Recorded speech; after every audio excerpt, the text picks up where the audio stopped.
Hey, look, everyone. It's JD McGivney. Hey everybody, it is JD McGibney. Tell us about yourself. I I'm like JD McGibney. I like long walks on shore beaches. I mean, that's very nice. Just keep going back and forth a lot.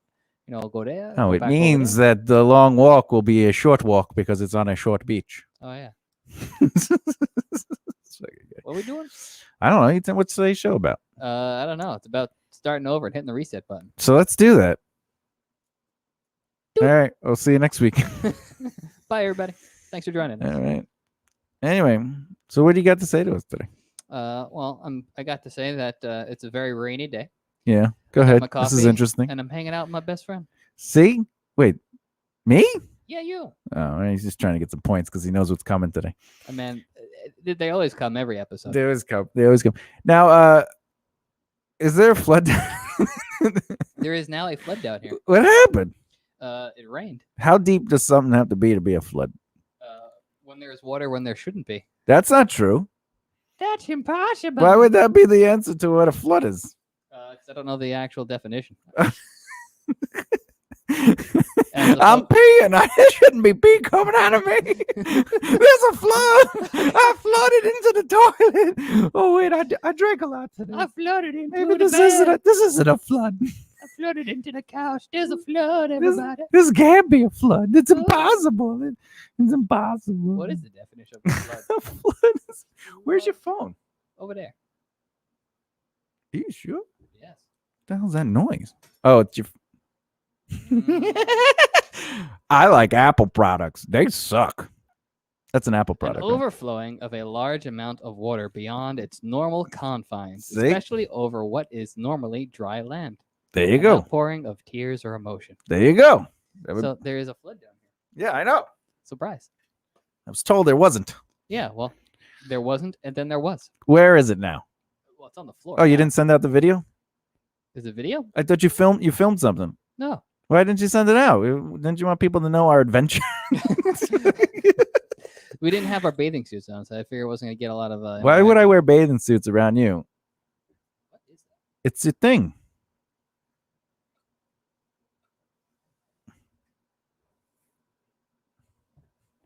Oh, you know what? What? The JD was doing something the other day, so he doesn't care about my equipment. So my wire is actually on the ground right now, covered in water.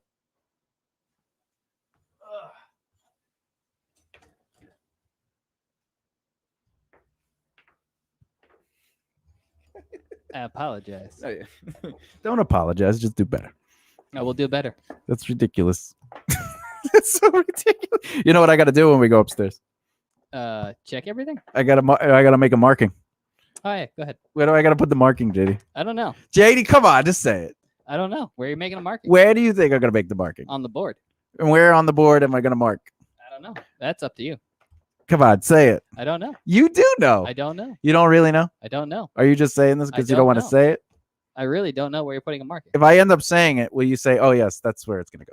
Well, obviously, because you're gonna say that's where it's gonna go. Where do you think it's gonna go? The only place that you put markings, which is on the board. It's a JD area. Oh, well then I have no idea. There's only 3 spots on the JD area. What do you think I'm gonna be doing? Well, in that case, I'm assuming it's gonna be the JD show. And that's what show it is today, folks. It's a JD. Yeah, that sounds like a wonderful show. Actually, I think it would be a wonderful show. Well, I'll be right back. JD's gonna sit in silence. I'm gonna sit here and hang out while Thomas is unwrapping the cable to his microphone, which is still making that noise. So that is definitely not what that was. That is really weird. Is it that? I mean, it has to be my wire. Did that work? Still, my wire should not have been on the floor. Agreed. I don't know what that is. I know what it is. What is it? If you're touching it, it goes away. I'm not touching anything.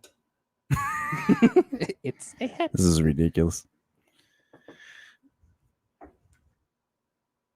With your. No, because I've been moving it and it hasn't been doing it. That's weird. Well, I'm just gonna hold this wire and see what happens. Jesus. All right, go ahead, JD. I don't know. What are we talking about? It's your show today, you said. Oh, well, then I bequeath my show over to you, so it's the Thomas Show. Cheers. It's never the Thomas Show. That's the problem. It should be the Thomas Well, Show. no, it shouldn't be. It should be the JD. What would, if you had a show? What would you talk about? I don't know. Is Good question. and how? So what you're saying? It's going to be for the ladies Probably. because the women really love this. I don't know. I mean, that is true. They want to eat at the I don't know. They want to go to the I don't know. You know, I feel like it's like. What do you feel like doing? I don't know. Oh, All man. right. Well, where is it? I don't know. Is that a street? Sounds very exclusive. So you would just talk about women things. Probably. Do you think you'd be good at a woman show? Probably not. Why not? Probably because I would just be saying I don't know a lot.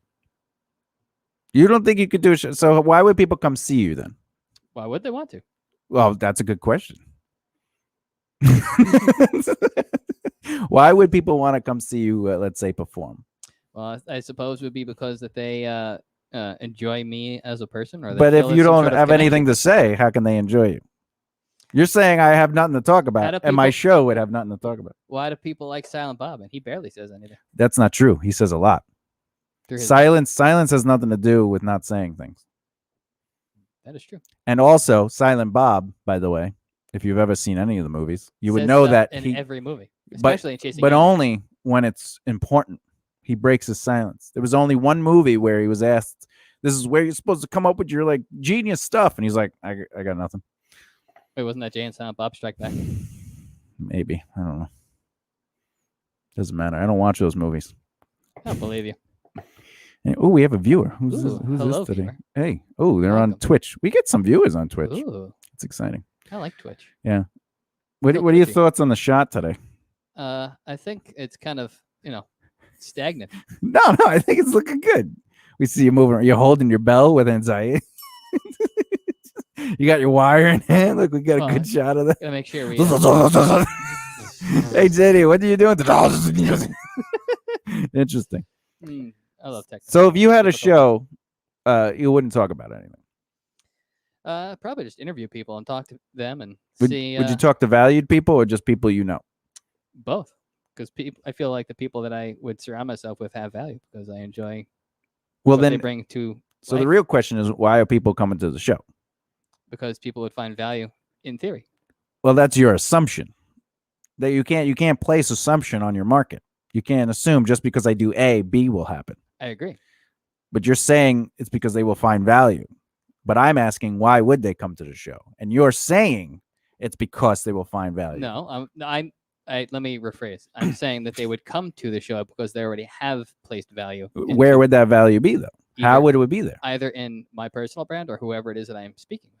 All right. So, how many people come to this show for your personal brand? Not quite a lot. Well, we have one. This might be a girl that you know because it's Twitch, or it might be nobody. Or somebody. It's somebody. Like you're a somebody, but not necessarily somebody that we, So, but all right. So, what you're saying is you would rely on piggybacking on other people's valued brands to get audiences there. That would not be the whole thing, no. So why would you interview them? Because I feel like they would have something valuable to add to a conversation. So why would people come to the show? Because of the potential conversation that we'll be having. That's an assumption again. Then I have no idea. I I don't have an answer to go any further. Is it going to be this kind of show again? Well, You don't you're want to. asking me questions, and I'm giving you the answers, and I don't have any. Yeah, and I'm giving you some pushback so you could try to figure it out. All right. Well, I will try to figure out more. All right, go for it. So why would they come there? Well, they don't know me. They don't know the other person. Yeah, They potentially would not know what the subject matter because they don't know that it's even happening. correct. So they would not end up going because they have not placed any value into me or the other person, and they don't know that we exist. You placed your value on those answers originally, which is artist brain thinking. You are not thinking. You're putting the cart Before the horse. before the horse. And what does that do? It makes a lot of nothing go around. Yeah, it's a very weird and awkward moment on the road. La, la, la, la, la. Like, what is with this idiot? Why I is don't the- know. Why is the horse in the cart? Why is he sleeping? That horse sounds dead. So why would people come to your show? They wouldn't. But Well, that now you're not answering the different question. Well, then I'm not understanding. Why your why would people come to your show? question. Set up the way that it is in this hypothetical situation, they would not, because they do not Yeah, have but any. but why would people come to your show? Like, let's In say, theory, people would come to any show yeah, if they have already bought into someone's brand or something's brand. something's brand. So why would they come to the show? They would come to the show because they've already bought into my brand. And what's your brand, JD? My brand That you actually represent? that I actually represent. Yeah. Not what you want to represent, but what you actually represent. So you're saying like what I believe, or what the conversation What is being represented? That I unite people, bring people together. All right. So if we look at the top, your last 4 posts, also they will be about uniting people. No, because you cut me off before I finished. Well, you said it's about uniting people. So 4 posts, we should have at least some touch of that. Yes. But since I cut you off, what else is it? There's bringing people together. There's mental health. So basically ending the stigma around mental health. All right, good. And having the confidence to conquer anything that is conquer your battlefields. Yeah. Now, in posts, if the majority of your posts is far too much of one message, then that actually is what your brand's about and not necessarily everything. You understand? Yes. So like if let's say if I go and I look at the top 4 posts, if 2 of them are about mental health, then your brand is about bringing awareness to mental health, or whatever the message is. And it's not necessarily about the other things. Does that make sense? Yes. So like let's say I was a wrestler. Yeah. Okay. But I was also, say, like a singer, but all I posted was wrestling stuff. It's not necessarily suggesting I have an existence in singing. Also, what you're doing is you said nothing about what your real mission is, which has to do with music, right? So you're not even adding that mission into it. You're just saying mental health, uniting people, and what was the other thing? Oh, conquering battlefields. But the representation of that has to still be within that area of creativity, right? But you can't just create songs and be like, I write songs. Correct. Here's a song, everybody. If we went to say your social media account, what kind of message would we get? I don't know, but what I imagine we would get something that is still trying to find a voice, because I personally struggle with being able to communicate. What? What? What do you mean? So being able to, especially when it comes to sharing my personal feelings. So like, well, you're not supposed to share your feelings, but go ahead. Well, again, go ahead. In a private setting, I have issues communicating my personal feelings. So being on a platform that is social media based, I understand that like I'm not going to be like divulging my deepest, darkest, You're not supposed to do feelings at all. So sharing anything on social media, I turn into a robot a good chunk of the time, because I'm like, oh, I have to do X, Y, and Z, and it becomes very formulaic, and that's something that I personally, try to break free of. Well, yeah, that's fair. What's the first thing you're supposed to represent on social media? Your brand. Your brand. What's the second thing? I don't remember. Narrative. And then what's after that? Your adventure. Now, emotional perspective adventure. Yeah, but it isn't about your emotions though. Because it is about your perspective of that experience, and then your emotions are conveyed through your experience. Well, your experience are your emotions, because it's emotional perspective adventure. And how do you show that? Through experience. What is it you experienced? And that's the emotional context of it. Which makes sense. Yeah, I know. That's why I said. Well, thank you. I don't make this stuff up. I just say it. We just get a little sign like Wile E. Coyote that is the name of the show.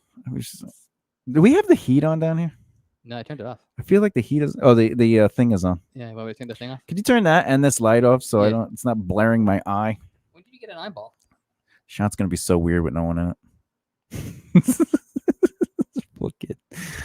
My name's J.D. McGibney. Oh my God! It sounds so better. I have my headphones on, and all I hear is doesn't that feel better? I feel like there's less pressure on me now. Like the light isn't on, so now like I feel opened.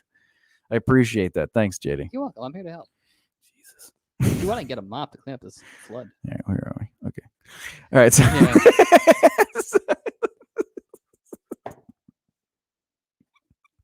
well, I don't look good today. I don't want people to look at me. You look gorgeous every day. Yeah, I know, but I don't look good today. You look really good. I look today. gorgeous, but I don't look good. I don't know what gorgeous is. Are like, you gay? You find me attractive? No, See, I'm ugly. to me. So, but anyway, so what should people post? They should post things that relate to their brand, things that they stand for. They should post things that they're going through. We literally just gave the answer like 2 seconds ago. You're just making up stuff. Well, You said brand, and then you were like, you know what? Let me just say other things. What do you stand for? I don't know. I stand to get up. Well, I guess that is a 4. What do you sit down for? I gotta So I have to relax. stand up. This guy. See, you'd have a great show. Terrible. Hey, yo, forget about it. You know, you need brand, and then with the brand, there's stuff, and you talk about it. Totally. All right. So what what should people post? Well, they should post. Is this what I sound like when I talk? Do I sound like that? No, Like that crazy? I mean, mainly when you do the what if questions. You need a brand. You need a brand, and with this brand, you sniff it. Oh, I love my brand. It has a good musk. All right. Okay. But in all seriousness, what should people post? I guess their emotional perspective on whatever it is that they're doing. Their emotional what? Perspective. But Adventure. Now, all right. So what is that? Because that's different than what I'm used to. What is emotional brand perspective? I said emotional perspective adventure. No, you didn't. You want me to rewind it? Yes, please. If you said the other thing, you have to pay me $1,000. Down. Really? Yeah. Because I said brand, and then right now I said emotional. Right now you adventure. did, but before I said explain that to me, you changed it. But you had the word emotional in there, Yeah, I said emotional perspective adventure. which is wrong. Emotional perspective adventure is wrong. It's wrong. So I'm asking you, based on me not understanding that, because that's not something I'm aware of. Can you explain to me what emotional perspective adventure is?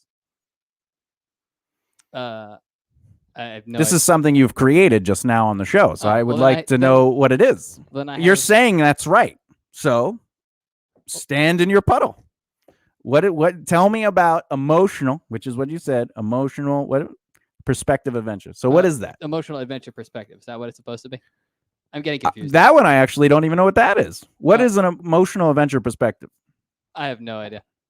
You're saying that's what it is. So explain to me what it is. Well, I have no idea now. What do you mean? You saying it with confidence, and you're telling me you would take $1,000. By the way, you did change it back to what it's supposed to be, and I said that's not what you said, and you said that is what you said, and I said I could rewind the tape. You're saying that I did not say emotional perspective. No, I'm saying you did say emotional. I'm saying you did say the word emotional, but that is wrong. And then you changed it to what it's supposed to be, and I said that's not what you said before, and you said yes. So what is it supposed to be? Will you tell me? I don't know because I'm confused at this point. What is it? I don't know. You tell me. I'm literally confused. I'm just gonna say waffle because I have no idea what even just happened right now. All right. This is how you know if somebody doesn't know what they're talking about. It is emotional adventure perspective. I have no idea what the hell just happened. Look, yeah, I love it. This is how sure you are that you're not sure. So I'm asking you to explain it. I can't because I'm not sure. But I'm saying it is emotional adventure, emotional perspective adventure. I'm saying you're right, but you're so unsure, you took a step back. I was saying you were wrong. Because you were saying I said something else. You did. You said two different things, but it's okay. The first thing you said was correct. So emotional perspective adventure. Whatever. The point is you didn't stand by your guns. You did the JD thing, which I said you were going to do at the beginning of the show. No, wait. No, because I think we're having two different conversations because you said I said something specific, and then I was like, I thought I said something else. So well, you did say you said two different things. Yeah, I did say two different things. you but said then two different things. but But then- I'm saying you're correct. I'm- But I did it on purpose because you said that's what it was, and I said no, it's not. And then you said yes, it was, and I said, well, then explain it. And it got to the point where you actually said, well, then I don't know how to explain it. But you were saying you knew what it was. So you did the thing. No, I was saying I knew what I said. That's what I was saying. Yeah, So we were having two Well, different. now you're backtracking something else. What I'm saying is, I said explain what it is. That's what I'm. That's the only part of the conversation I care Yeah, about right well, now. But you didn't want to explain it because you I didn't cannot- know. Yeah, because I cannot explain it. I never That's- said that I could. I was saying I said one thing. You said I That can't was- explain it now because I don't know. Yeah, no, that was not what I was. So why can't you explain it? Because I don't know it enough. Well, that was my point. Yeah, no, I'm agreeing to that one. All right, I'm never saying we mind. were having two different Moving conversations. on. You know what we need? What do we need? A stenographer. That would be fantastic. Could you read back this asshole's word? We should teach the dog. It says here. Why is it just like feed me treats over and over All right. So what should someone post? again?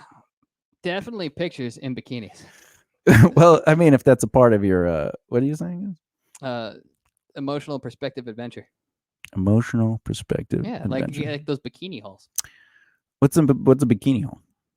It's like one of those U-Haul trucks full of bikinis. Would you wear a bikini? As long as it wasn't cold outside, sure, why not? You would wear a bikini? I feel like it'd be a little awkward, but I don't think you're secure enough in your sexuality to wear a bikini. Would you really feel comfortable in a bikini? I mean, I didn't say I would feel comfortable because. But would you wear a bikini? I suppose. Sure. What if you were in a band and they all got naked on stage and performed? Would you perform naked with them? Again, if it wasn't cold, probably. Would you really? Yeah, why not? You would just have your thing hanging in the back of your guitar, just pushed up there like it's looking through glass. This poor guy. I just have to be very careful not to accidentally smack myself. All right. So what should someone post? Steph, I don't know exactly how to. Brand narrative adventure. Oh, they should post their brand narrative adventure You need to have a brand to represent, because the whole point of social media is what? to represent your brand. Yeah, represent your brand. You gotta represent. Why do you want to represent your brand? So this way you can build awareness. Oh my God. You feeling all right today? I mean, You I got have enough one. coffee. You got one right. You can see the JD show would be entertaining. All right, that's the show. You got one Good night, right. We everybody. can't go any further than this. Good night, everybody. I'm nervous for ratio. All right. So yeah, you want to build brand awareness, right? But you do that by keeping a consistent narrative of that brand. And how do you keep that consistent narrative? Through So when adventure. you say Oh my God. consistent narrative, are we talking What about do you like say? literally? What do you uh, think it is? I assume that it just means it continues literally the entire story of what you're going my through God. within the tone of your brand. Is that correct? It's like- you graduated college, right? I did. I'm a dropout of didn't high even go- school. You didn't even go to college. I know, but I slept through the GED test and passed it so quickly they couldn't believe I passed. They're like, "You sure you got 2 more hours?" I was like, "Yeah, to sleep." They're like, "You finished the test?" I was like, "Yeah, it's multiple choice and writing some words." That's So really I just funny. the abacadabra all the way down. Anyway, which was weird because I had to add the D. No, anyway. What was your question? What did you just say? Because it was crazy. It's just the linear narrative of what you're going through. Oh yeah, that's incorrect. Oh. Because what is the order of the events that I said that you should be posting? What do you mean the order of the events? You're saying like in order of importance, like brand. What did I say people should post? When I said people should post and you couldn't answer, and then I just said it again for like the 3rd time. Brand. Okay, you got narrative, one. and You got one. adventure. Oh wait, brand, narrative, and adventure. Right? So in that situation, what would the narrative be referencing? Because I said What did it- narrative has to maintain consistency. Would your the narrative be the like your missions, morals, and ideals, and consistency with that. Or just to dumb it down for the audience because we're not up to that part yet, but is the brand. You have to keep the narrative of the brand consistent. So basically, what the brand stands for, you have to keep. That's what you're saying? No, just the brand.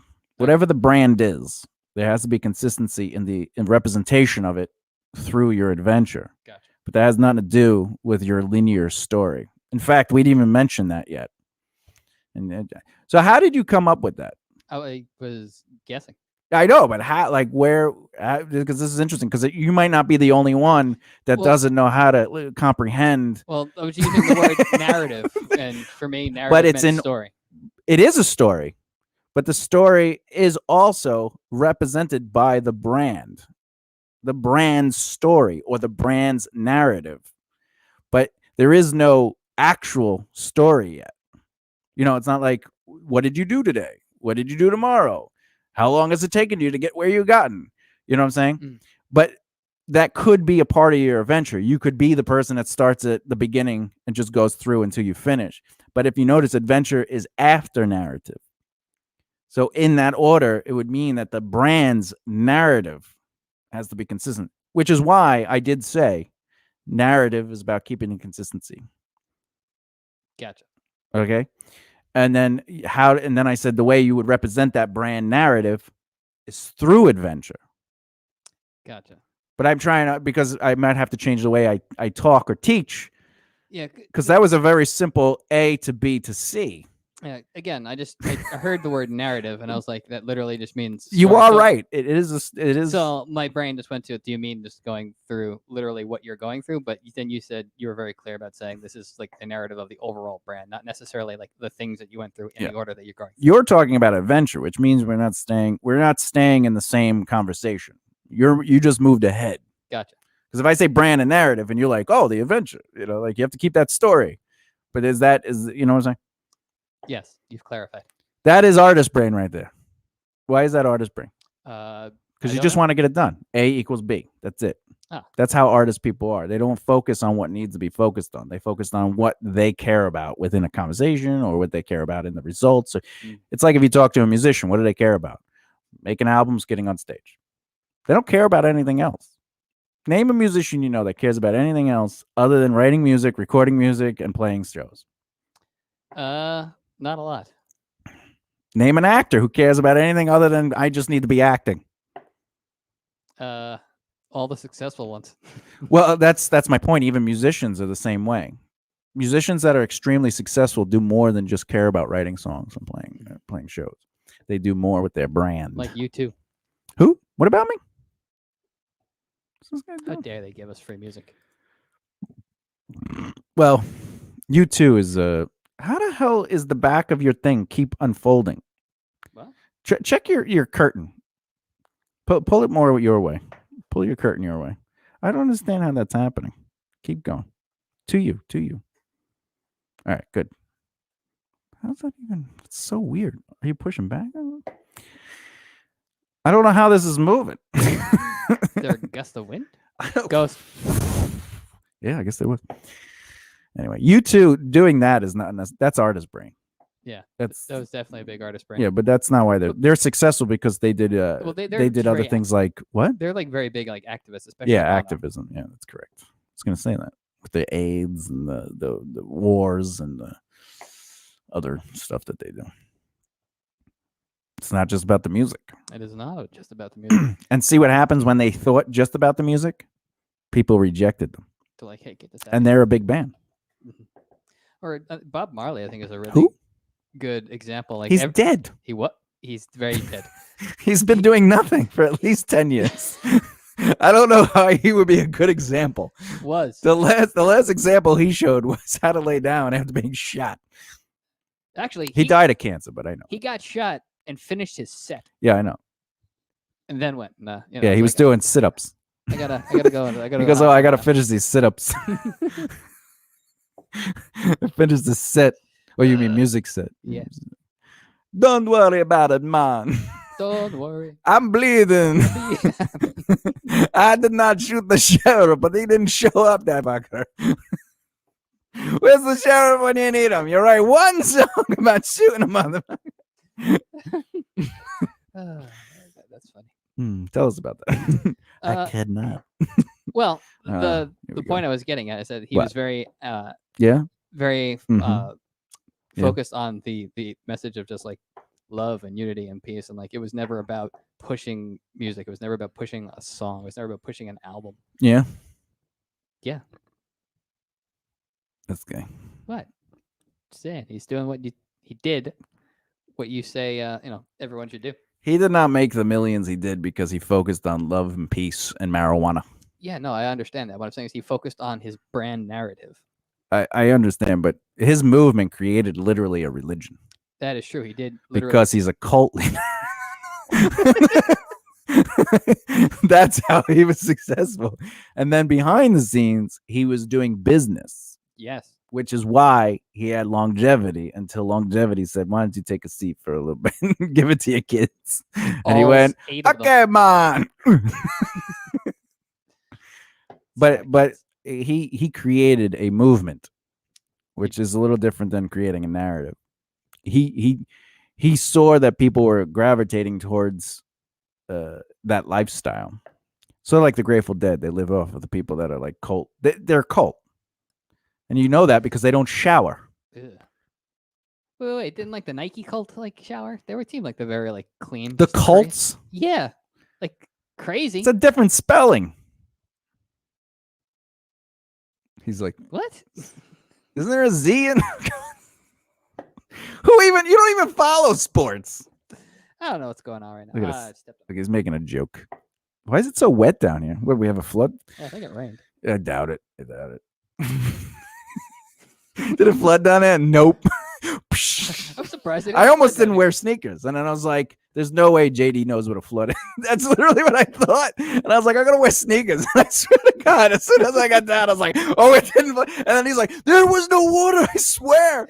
But my way of thinking, based on his behavior in the past, led me to wear my sneakers because I didn't believe there was no flood. Isn't that crazy? That is definitely crazy. Now, does that make me crazy for making a choice based on something that didn't actually happen? No, you're just being prepared. But was I prepared on something that it was based on evidence of repeated behavior?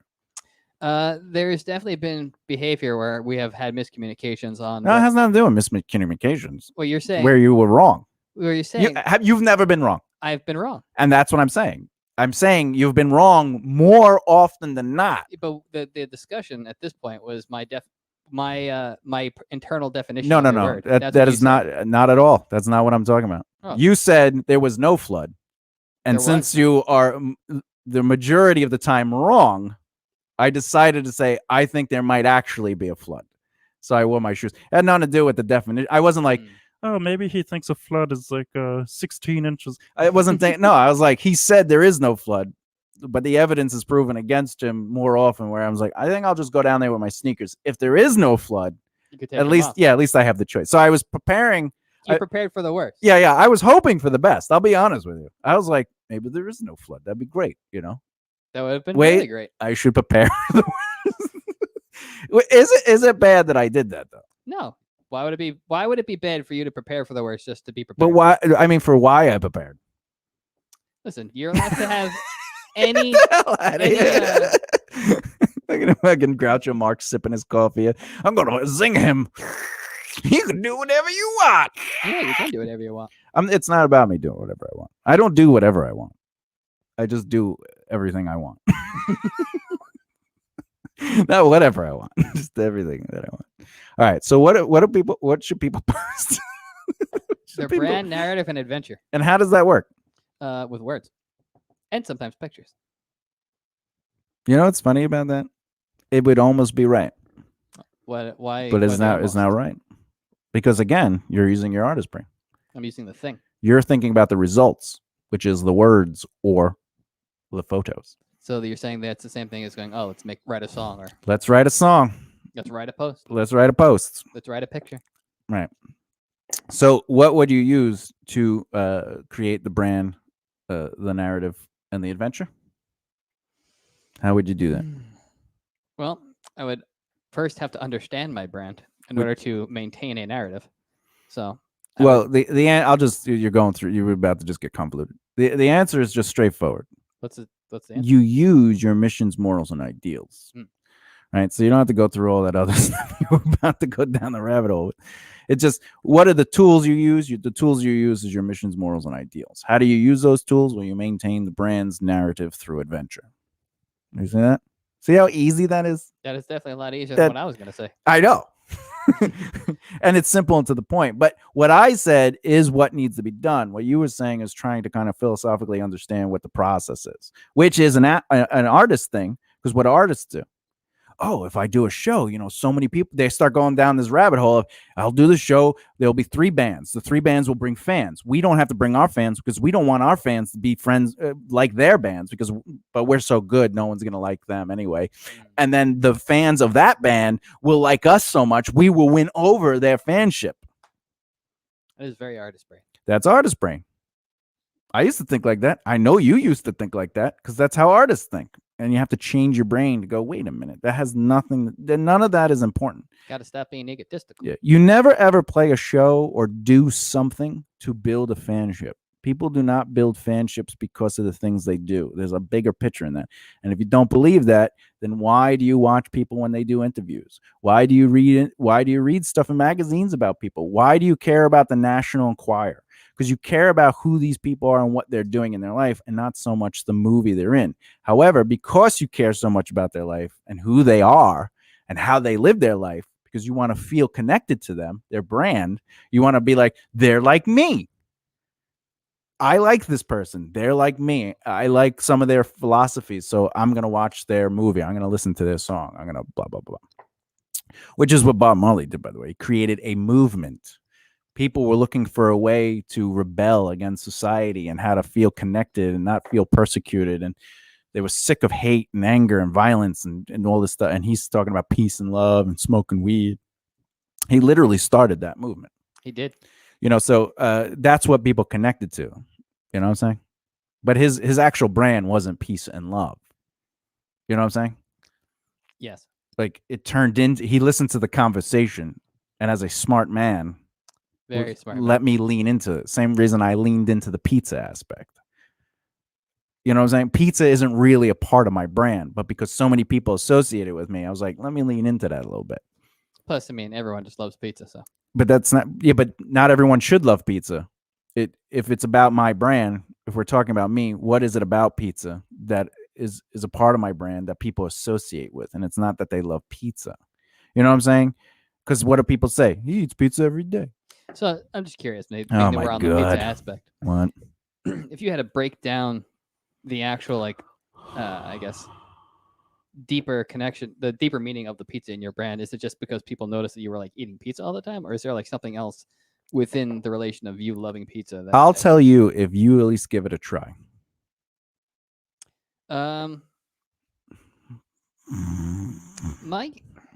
My guess is that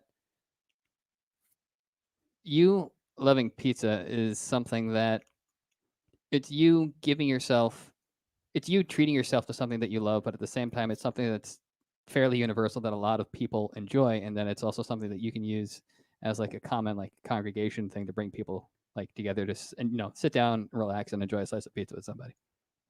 Let's get this straight. I do not love pizza. I hate being hungry. Those are 2 different things. I do not have to cook because I don't want to cook when I am hungry. So I go and grab pizza because it's instant. That's it. It's a convenience. But I hate those other things. So I go to the convenience constantly, which is pizza. Sometimes I might feel like I am getting hungry. And I say, well, I still don't want to cook because I just want to eat. So I'll go buy something else that takes a little longer, like a pasta dish. Or let's say I'll buy a pizza, like a whole pizza. Or let's say I'll go get Chinese food, or I'll get a sandwich made. So there's different levels of my hunger that dictate how fast do I want it. Now, there are other times where I'm not hungry and I decide, why don't I do some prep meals and I'll cook for the week. And those meals are usually salmon or chicken with brown rice, broccolis, green peas. Very healthy. It's very healthy because I'm in control of the meal I'm about to have. But when I'm just hungry, I just want to get food in me. Like, feed me. So it is not a food that I love. In fact, it's extremely unhealthy for me.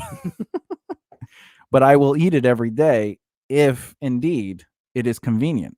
Because do I eat pizza every day here? Even though the pizza sucks, there is pizza literally a walk away. You do not eat pizza every day. See? But when I'm starving, what do? I eat cookies or I don't eat. I can't eat pizza here. I think I meant in general, other than being here. That's what I'm saying. So I do not love pizza. You hate being hungry. I hate being hungry. And you're like, I need to eat now. Yeah, if I'm hungry, I'm like, what's the quickest thing I could eat I can just keep going? Because I don't want to like eating. I just want to keep going. I just want to keep moving. So you don't like the act of eating? I don't like it's ridiculous. The act of eating is stupid. Why is it stupid? It stops me from doing what I need to do because my body is weak. It goes, you need to eat, buddy. And I'm like, no, I need to do what I want to do in life. You're making me do something I don't want to do. I'm beholden to that hunger. And now I don't have a choice. So you're saying if we're up to you, you would just be like, give me solar panels to like recharge me all the time? Absolutely. If it was up to me, there'd be no eating and no bathroom time. You definitely do not like the bathroom time. Like if you could eat because you want to, I probably would still eat with the want to, but only when I wanted to. Like, I'm in the mood to feel like chicken in my mouth. Or you're like, let me hang out with these people. Let me hang out. I'll eat because I'm hanging out, because something is happening. Mm-hmm. But when you just have to stop your day and be like, I got to eat. I'm just like, this is the worst invention. Who did this? Nature. Nature's a ball buster. They're going, oh, you look like you're happy. Slow it down, buddy. Oh. Let's give you a headache. You're waiting too long. All right, now your back hurts. Oh, your stomach. Oh, I had this conversation with some girl. I told her, because my stomach growled. And she goes, oh, you must be hungry. And I go, why would I be hungry? She goes, because your stomach growled. I knew she was going to say that. So I said, your stomach does not growl because you are hungry. And she says, yes, it does. So then I had to prove another human being wrong by pulling it up on the computer. And she couldn't believe that her whole life and I was like, well, did you ever research the gurgle noise in your stomach when someone said your stomach makes noise? No, why would I? Because someone told you your stomach makes noise when you're hungry. That seems like something I should know about. So I understand how the freaking car works. How old were you when you looked that up? 12. Why were you 12? Because I couldn't read at 9. I couldn't believe it. And then she was telling me I was still wrong. And I'm like, it's there. She's like, no, I'm telling you, your stomach growls when you're hungry. I go, look, you can be hungry and your stomach growls, but that does not mean your stomach growling means you are hungry. All the time. What? It does not It never means it. What I'm saying is you can be hungry and your stomach growls, but your stomach growling does not mean you are hungry. Correct. And she said, no. And I was like, all right, you are not educated. I can't stand that stuff. Anyway, back to the pizza. So the reason people connect to the pizza is another thing that has made singles very popular. Okay. When you're in a car and you listen to a song come up that you've never heard, you'll turn it off. Right. But then you have a friend in the car who maybe heard that song. And they're like, no, leave this on. I like this. And you hear it once and you're like, ugh, this is a terrible song. You've never heard it, but it's a terrible song because it's not from one of your albums. You're not connected to it. It's not a band you like. It's just a hit song that's out there. And this person likes it. And they're your friend. And you're like, fine, you can leave it on. And then, and then when it's on in the car with you next time, maybe you listen to a little bit of it and you're like, nah, I really don't like this song. But then a friend turns it on. You're like, they're about to change. And you're like, you could leave it on if you want. And it's like, oh, I thought you didn't like this song. Yeah, but if you want to listen to it. And it's that imprintive that you're imprinting the idea of something into somebody because it's repetitive marketing. So if you always see me with pizza, what are you going to think? That you love pizza. That I love pizza. But if you always see me playing a song, you're not necessarily going to think, I want to follow that person because they're a musician. And the difference is because people connected to my brand, and it just so happens I eat pizza. So they pay attention to that because you wouldn't pay attention to that physical truth unless you were already interested in the brand's narrative. You understand? Yes. Now, in the situation with the song, if you notice, I said a friend. Mhm. Because if a friend listens to something, You already have that emotional connection to Yeah. the friends, so whatever it is that you're experiencing with them or through them, you're That's going right. to be more inclined to be like, all right, I'll give it a shot. Yeah, you're not a Pink fan now, but you're a fan of one of Pink's songs, and that's how it happens. You know, because how many people here have heard it? Oh, I don't like that band. The song's crap. Have you ever heard the song? I don't need to. They're a crappy band, right? I do it to JD's music all the time. I don't need to hear it's shit. He goes, he's like, no, it's really good. And I go, it's for you. He goes, I worked hard on this. You know what? Every shitty song in the world has been worked hard on. That's not true. I'm like, That's impossible. That's impossible. It had to have been worked hard because it's recorded, which means they had to take time to make sure they knew it enough to record it through, and then they had to actually record it. So they didn't, you know what I'm saying? It wasn't like back in the day with Ray Charles, where like they just played one time through, and they were like, "You guys just played through," and he's like, "Yeah, good, let's go next song." You know, Back in the oldie days. But he also, once the 8-tracks and stuff like that started coming up, he started doing these harmonies and stuff, and the girls wouldn't come in, like the girls would be late or they wouldn't, and he's like, I'll do it. And like, what? And then he'd say, and he would do like these higher voice, he would do the harmonies. It was crazy. But anyway, that's neither here nor there. So because they are connected to who I am as a person, brand wise, The pizza. No, me brand wise, they see the repetitiveness of me eating pizza, and thus I eat pizza. There was also a time where I used to add "the" in front of people's names if I liked them. I'd be like, "Oh, it's the JD." And one day somebody gave me pushback. They're like, "My name's not the whatever it was." And then a girl turned around and she says, "If he says the, it means he likes you." But I had never said that to somebody. But they just picked up on it. Yeah, because I didn't say it to everybody.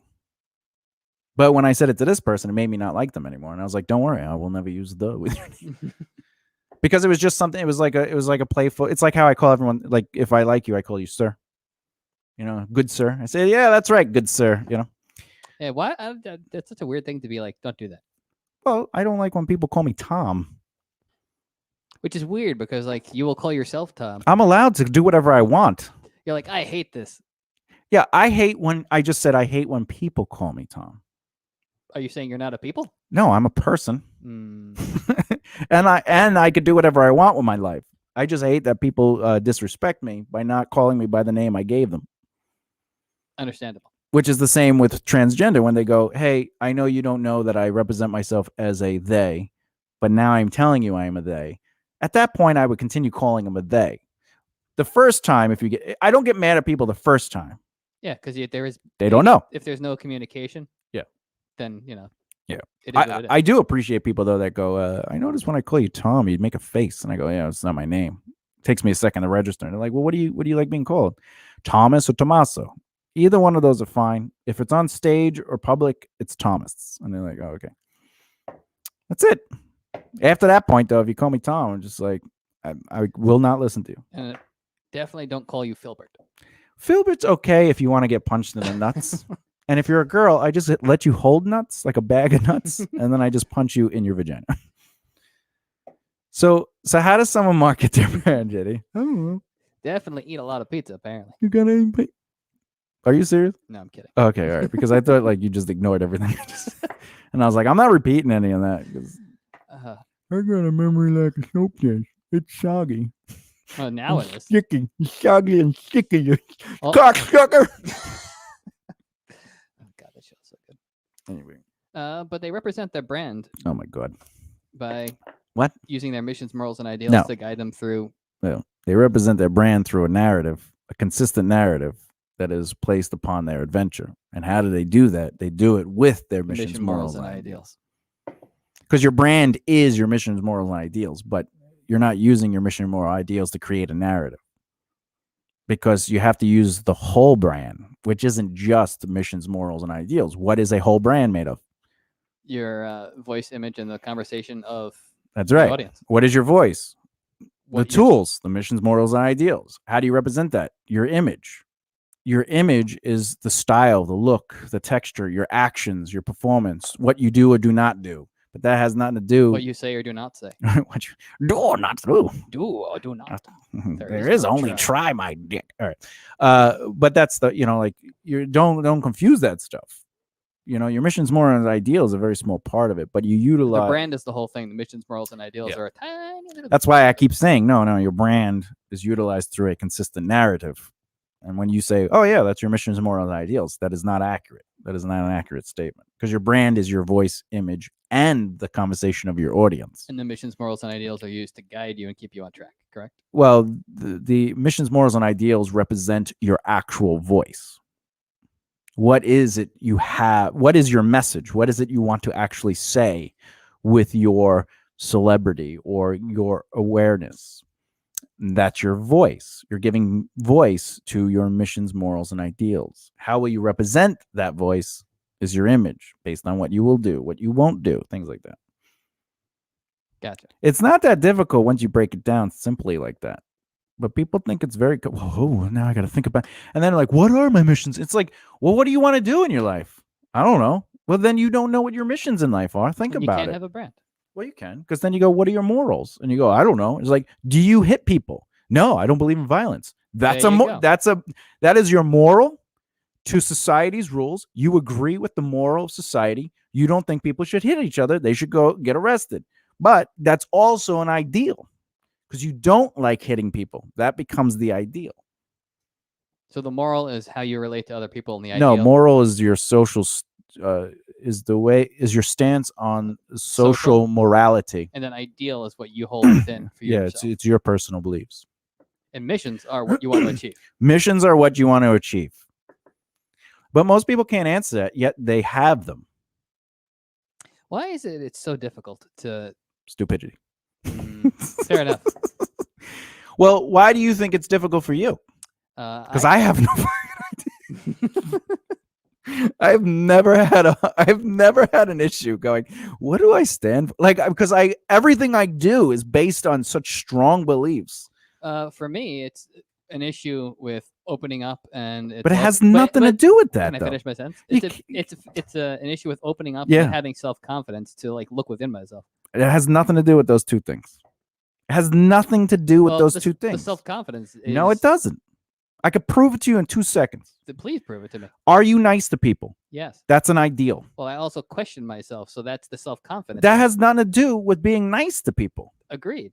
That's an ideal. Do you like being nice to people? What I'm saying though is the second guessing myself is. So you don't like being nice to people. The second guessing myself is going, oh, is this an ideal? Is this not an ideal? What should I stand for? What should I do? That's what I'm saying. There is so much confusion with the lack of self-confidence that it makes it difficult to pinpoint in words what it is that I stand for. Which means I can do things, I can act on them, but then putting things into words and understanding it for myself is sometimes difficult, is what I'm trying to say. Well, that's insane, because that has nothing to do with missions, morals, and ideals still. That has to do with your behavior, which has nothing to do with what you actually believe in. You don't have to question that. You are nice to people. You say you don't like violence. That's an ideal. You don't even have to think about that. You know in your heart, I don't like violence. You say it without question. You don't say, I don't like violence, but do I not like violence? How do I put that in words? Do you understand what I'm saying? Like, I don't like violence. Like it means, man, I'm not being clear with myself.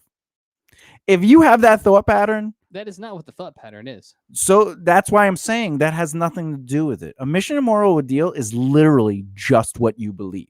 An ideal. I believe I don't like violence. That is an ideal.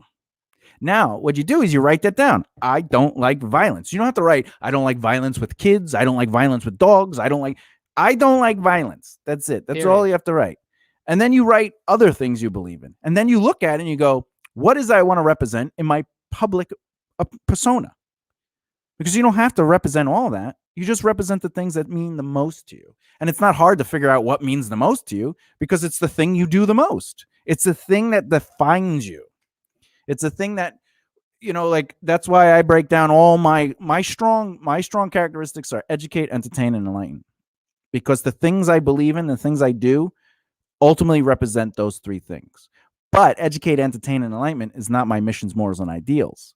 You know what I'm saying? It's just, if I can just sum it up to what it is, I just go like that. But I could look at each of those, and people say, this guy makes, they always say it, you make me think. That's because I want people to think. I want to enlighten people. I want to create conversation. That's a strong ideal and a strong mission of mine. You know what I'm saying? But the emotional aspect of it and the anxiety aspect of it, which I have both, do not influence my truth. My truth is literally what it is I do. Another thing is my mission. Even if I didn't know how to put in words, my mission is to help people. I have a question though. With your anxiety, does your anxiety ever trigger you to question yourself? Because the entire time, no, because I trained myself not to do that anymore. I changed my brain. Because I was going to say, the entire time that I've known you, you've always had this air of confidence. Because I am confident. I know who I am, but I have anxiety. Yes, you do. But starting off, I wasn't that confident. I had to train my brain to think differently, which I say to everybody that I talk to. You say it to me at least 5 times a day. Having anxiety is okay, but allowing it to control yourself is not. And all you have to do is say to yourself, what is it I am doing because of anxiety? And then you have to focus. Now, when you become emotionally distraught in something like I did between the redhead cancer and the fake person, my entire soul was out of balance. So I couldn't even focus on my tools. You know what I'm saying? So I was all out of whack. But as soon as I went back to therapy and I focused myself back to who I am, I'm back to normal. Like, I feel great. You had one therapy session. You're like, oh, I finished my mission. I literally did. Yeah, I went in and she was like, what do you want to do? I was like, I want to trust my instincts again and break up with a fake woman that I know is not real. And then the next one, she's like, so what do you want to talk about today? I was like, well, first of all, I broke up with the woman. She's like, you did? I was like, yeah, like 3 days after their session. Because I was like, which was funny. Because I'm a confident person because I choose to be confident in what I know. Because when I second guess myself, nothing gets done. And I used to rely on people, and I don't do that anymore. I do not rely on people because I have never been successfly replied to that reliance, if that makes sense. Yes. I can rely on people to do what people do, and it sucks because I have an immense study of human behavior, psychology, and sociology that I already know what people are going to say and do, what they're not going to do, yet I still give them the courage to make the right choice. And what do they always do? Not the right choice. Not the right choice. But I don't judge people on that. I'm not like, well, I just accept that that's what it is. And I have to make. So you accept that as the social, like you accept that as like the normal human behavior. Yeah. And I don't think people are bad for it. That's just how people, I made an effort to change who I am to see what I want to see in the world. Like, what I want people to be like in the world, I just act that way. But I don't ask others to change into that. I don't tell people, hey, you shouldn't care about borders. I just say, I don't care about borders. Well, that's crazy. I know. Well, you don't believe in America? I believe in Earth. Well, you're not American. No, I'm not. I was born on Earth. Yeah, but where were you born? Well, if I have to categorize it, it was a peninsula. Well, what peninsula? Long Island. That's what you people call it. Oh, that's New York. That's America. You're American. Yes. It was on Earth, though. And then you go around in circles. Yeah. But I don't tell them not to believe it's Earth. They're asking me a question. I'm answering honestly. I was born on Earth. And they're trying to change your mind. And they're trying to change my mind. I can ultimately destroy them in that debate. But you choose not to. But I choose not to because it's not my job to change the way people think. It's my job to do who I am and then inspire others who take place with my behavior. Right? But you can't inspire people if your behavior sucks. If you're not reliable, if you're a liar, if you change alliances easily, if you only do for yourself, or if your behavior is showing, like, all these are all terrible. Like, why would anyone care about that person? They wouldn't. You can't. You can't go to somebody and be like, I trust this person. Oh, you do? Yeah, I trust they're gonna lie. I trust that they're gonna abandon the mission halfway through. They're just terrible people, right? But I don't look at them as terrible people. I just know they are. But what am I going to do? I have to have people in my life. You do. So I am confident with myself because I used to be that person. I used to be the terrible person. I used to be all those bad things. And I says, you know what? You made a conscious effort to I made a not be conscious- that. You're like, I don't like this when people do it to me. Yeah. So let me make sure that I, Let don't me do it to let me other change. people. Now, my depression though sometimes knocks me, but I made the choice to walk through the depression and just allow the thoughts to happen and the feelings and the low energy and just get to the other side because I know my mantra is, I always get out. I always get out. Or it's almost over. Or whatever it is. I talk myself out of it. But when I have depression, that's the only time I'm very much not myself. Like I'm really different. But even with anxiety, it's the same thing. Anxiety. I still have anxiety attacks. I still, but I'm vocal about it. I'm having anxiety. Could you stop? Right? I think I did it yesterday to you. I said you were activating my anxiety. I was like, all right, JD, you have to stop my anxiety. I was very verbal about it. Yeah, I was playing the music, and you're like, I got it right. It wasn't that you were playing music. It was you don't know how to use that program. You don't know how to write. You don't know how to like transpose it to the program. So it was just so repetitive and wrong. And then my brain was like seeing it right. So then I started trying to help him, but he acknowledged me by ignoring me and just decided to do his own thing. So I was like, all right, I'll erase the board and I'll sit down. He doesn't want my help, which is fine. But he didn't say it. But he could have just been like, I got this, even though he doesn't know. I had like a 10 or 15-minute conversation about the difference between 6/8 and 3/4. And he's playing a part that would be, if it was 3/4, which it wasn't, it would be a 3/4. And then he goes, I think it's 6/8. I was like, I made a conscious choice. I am never going to help him with music again. Because it was just so insane. Because he either you didn't listen to me, you didn't want to listen to me, or you don't like, I can't, you don't comprehend what I say. It's that one. So yeah, but if I go 6/8 has a specific feel and 3/4 has a feel, and I explain and you go, I think this is 6/8. Oh, I wish you had someone that you could deal with that was you. For what I'm saying, like you'd be like, oh, this is what he goes through. Here's what he goes through. Anyway, what was your question? I don't even remember at this point. How do I deal with anxiety? Oh, so yeah, I do not believe our emotional state doesn't make it difficult to write out your missions, morals, and ideals. And what I was saying is, I don't have to think about anything when it comes to one of my missions, which is to help people, because what do? You just help people. I help people. That's a mission. I don't have to think about that. How do I write that out? I want to help people. That's it. That's all you got to write. Now, when you have to write out a mission statement, that's a different story. But at that point, you should have a huge list of things that are missions you've been on your entire life, because you create missions. Even if you're not doing your mission at the level you want. Like, I'm not doing the mission at the level I want to do.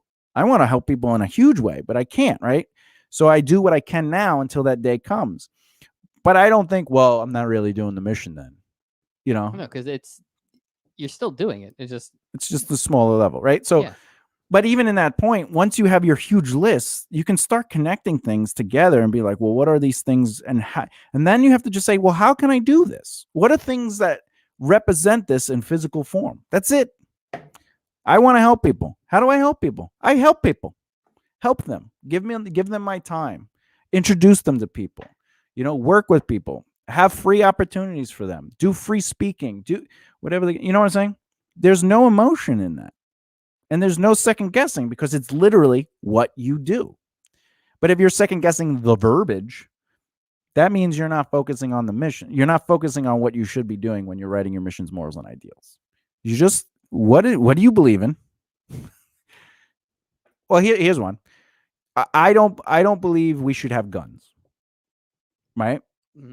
you do believe in swords, though.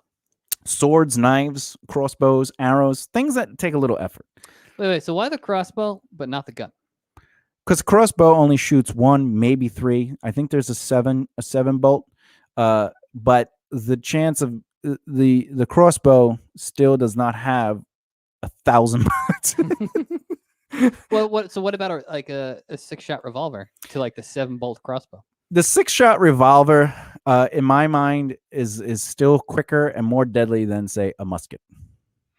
That is true. I'm saying this: the amendment that was created, which I believe is the Second Amendment, to carry the gun, was designed based on our knowledge of gun power that at that time, which was, if I'm loading up my musket, there's a chance I'm not going to be as mad at you as I was when I decided to shoot you and had to load up my musket. Because the amount of time it takes to load up your musket, and then you get to the point where you're like, it took a long time to load this up. There's also a high chance of a backfire. I could kill myself. Or that there's also a slight chance where you and I, sitting as close as we are, still miss each other because they're highly inaccurate. They're highly inaccurate, right? But there's also, if I remember, I don't remember the exact wording of the Second Amendment, but a lot of it also has to do with then the right to bear arms in order for it to be applied to a militia. Yeah, but it's not just militia. It's a well-organized, informed, well-regulated. Regulated. So it's actually regulated by laws, because that would be the regulation. But it's also it's what we call the National Guard. That is our militia, because the army itself is not allowed to work within the country lines. Correct. Unless I believe unless we are invaded and the National Guard are overpowered. Because the National Guard works within our confounds. Right. And if I remember correctly, the way it's broken up is the National Guard takes orders specific from each state specifically. Yeah. They are state regulated, but they are a part of the armed forces. Correct. But they are not the main force. Anyway, but again, that would be a moral of mine. I have a moral that is different than the general, which is like, we should have guns. But the reason I don't believe in guns is because I believe that we should be working together. We shouldn't be fighting one another. Though I think you should be able to protect yourself. But again, that's where swords come in. But like, what I'm saying is, like, we should be working to understand one another. We should be working. Don't need the weapons. Yeah. But people feel like, see you having that giant battle axe. I would have a battle. Get over here. But it's like when people are like, well, what if someone broke into your house? It's like, listen, my car has been robbed twice. All I did was just, I was like, whatever. Didn't you just leave it unlocked and put a little note, please don't break the window? Maybe. I think I did. I might. That sounds like something I would do. I did move, though. I was like, I'm in a bad neighborhood. Right? But I shouldn't have to move, is the point. But I shouldn't have to shoot someone who breaks into my house, because someone shouldn't break in my house.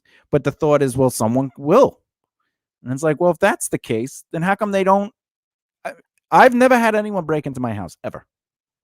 I've had my car robbed twice in a shitty neighborhood, which is had nothing to do with my, what I'm saying? It had to do with location, because people made a conscious moral decision, an unspoken contract to be like, hey, you're my neighbor. I'm not going to rob your house. You don't rob my house. We didn't have to have that conversation. And now you have a Rottweiler, so you're good. Yeah, it's so weird. People are so nice to me. Hey, your house is fine. We won't go in there. Yeah, Jesus Christ. Is that brother? I have a gun? Pierre just popped up with a freaking bazooka. Woof. But anyway, my point is, there's no anxiety and no second guessing, because I know that that's my stance. And do I have to know how to write that? No, I don't believe in guns. But in the large scheme of things, I've decided not to make that a talking point. So I don't use that. I don't really, I don't go again. Like, I'm not against the Second Amendment. Yeah, it's not part of your public persona. But if it were to come up in conversation, you'll talk about it. If somebody asks me, but usually what happens is I go, look, I'll be happy to talk to you about gun rights and stuff, but I don't want to argue that my position is wrong and yours is right, or vice versa. I don't care about that part of the conversation. I'm not here to make you not want guns. You'll share information. Yeah. It's like religion. I'll be happy to talk about religion in general, but I don't want to talk about why my religion or your religion is the right or wrong one. Like, I don't care about that conversation, because your religion is right for you, just like my religion is right for everyone. Just kidding. Not everyone. All right. The Church of Pizza. The Church of, well, the moment you drink, do drugs, or smoke, you can no longer be a part of the faith. Interesting. Yeah, you can't. And it's not like You're assholes. like the born agains. It's like, yeah, I can't do it. Can't do it. You can't do it. Can't do it. So it's like the moment any of that, happens, you're done. hmm. Because you can't. You've already broke the vow. What if hypothetically you're a child Yeah. before you, like, let's say like I was a child. like an infant, and let's say like you're like teething, and a lot of parents will use like the whiskey on the gums thing. Does that disqualify someone? It would, but unfortunately, for the parent who would want to do that, if that child was meant to have the same faith as I do, that would never happen. Interesting. Yeah. Okay. You just gotta just let life happen. Jedi. I'm not a Jedi. Thomas, why are the cameras floating?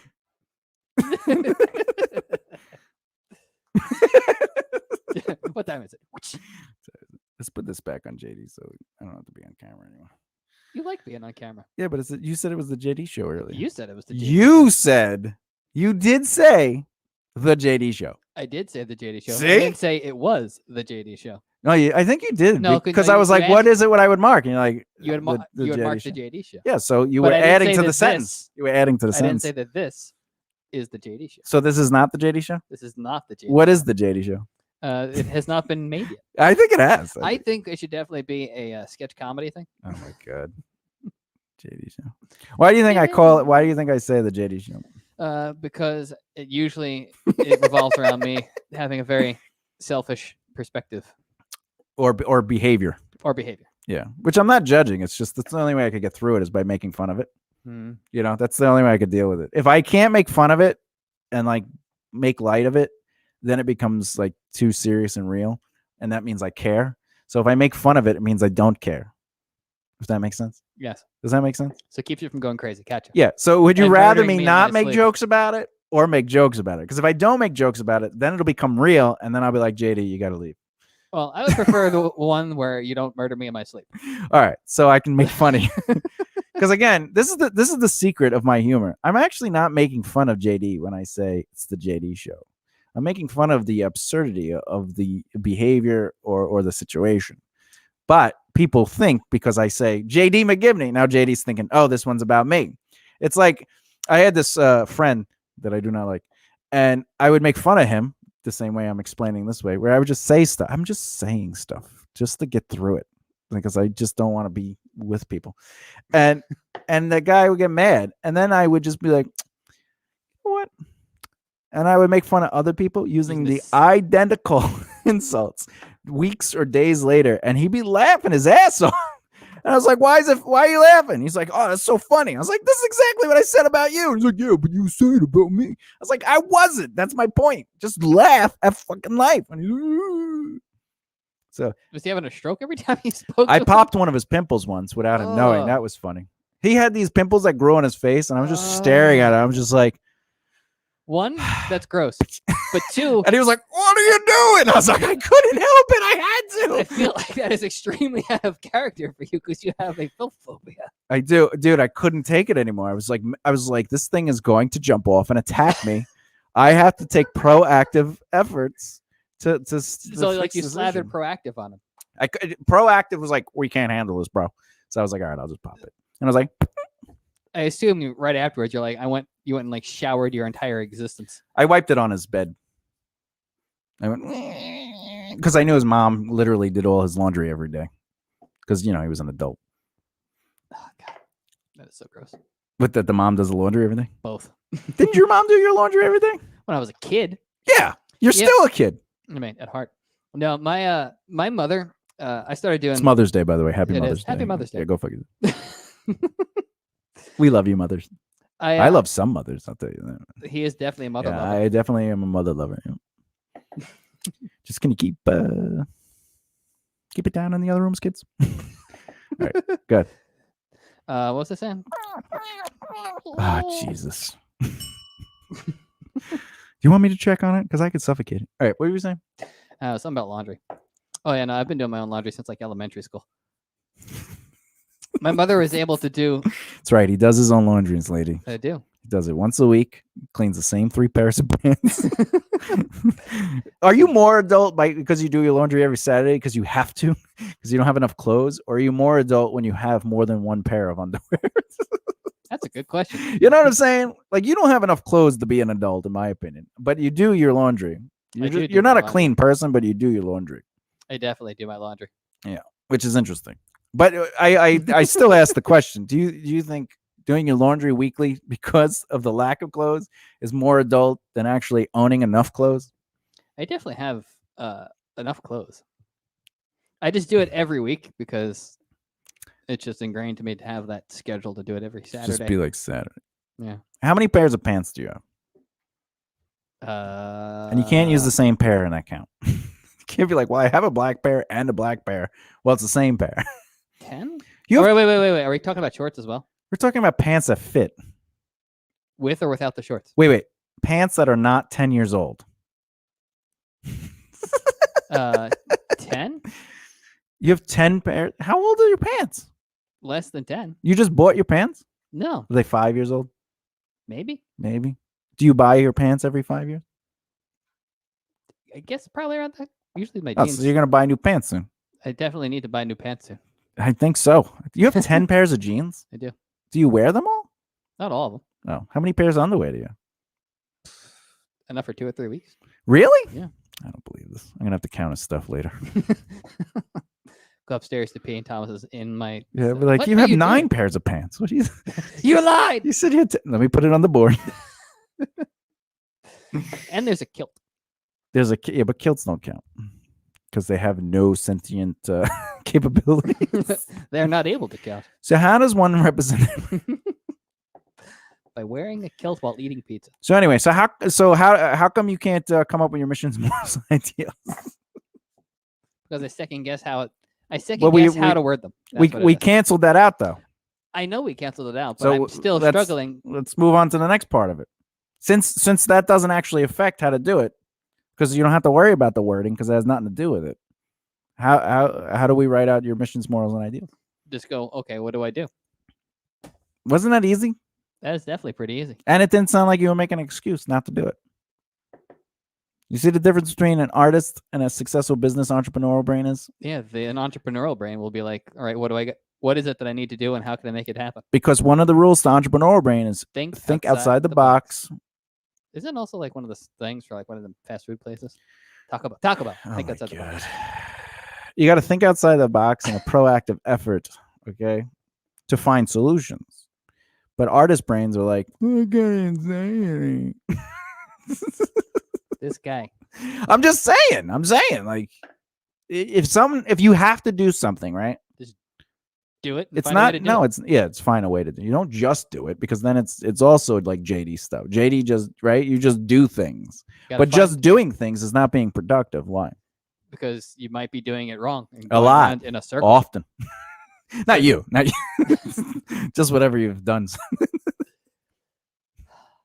Do you feel you do things in the majority wrong? Sure, we'll go with yes. No, I'm asking an honest question. Do you feel you do things? I'm not asking. Do you feel what you do is right? I'm asking because you thinking it's right is not what I'm asking. I think that I do the majority of career things or life things? No, the majority of things that you do in life altogether. Well, let's just say everything. Yeah, fuck it.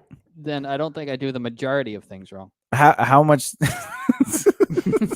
It'll be so funny. Do things wrong because, like, especially like when we're. How often? Often. See, he agrees. Yeah, you said often. I make mistakes every day because like, there's still like a lot of majority. things where. How many days are in a year? 365. And if you do it every day, that's the majority. A lot of things in a day. You know. All right, that's fine. How in working on career stuff, would you say the majority of what you do is incorrect? I would say a good chunk of it is incorrect because I'm still learning a lot of Would stuff. you say the majority? Yeah. Oh, all right. That's what I'm asking. I don't want you to say a good point. I want you to answer the thing. Yeah, no, I'm answering. I think you didn't actually answer. Then yes. The answer is yes. Yes, what? That I do a majority of the career stuff there we go. incorrectly. Why? Because I'm still learning. I'm still learning how to deal with that. Now, when you do stuff wrong, you don't know you're doing it wrong. Not always. No. Wait. If I realize that I'm doing something wrong, yeah, because I'll say I get to the end of something like this isn't adding up. Yeah. I'll either, but there's no math. There's no math. These words are not adding up. Yeah, I mean, a good chunk of the time, I'm like, oh, I think I understand this, and I'll do something, and then you'll come over and be like, oh, Anxiety. Oh yeah, I don't come over you. You don't ask me over often, but if I feel like I'm confused, I will ask you, and I'll ask for clarification. But Yeah. Again, I'm still learning the process of things. I'm still learning, how things work. How do things work? Not easily.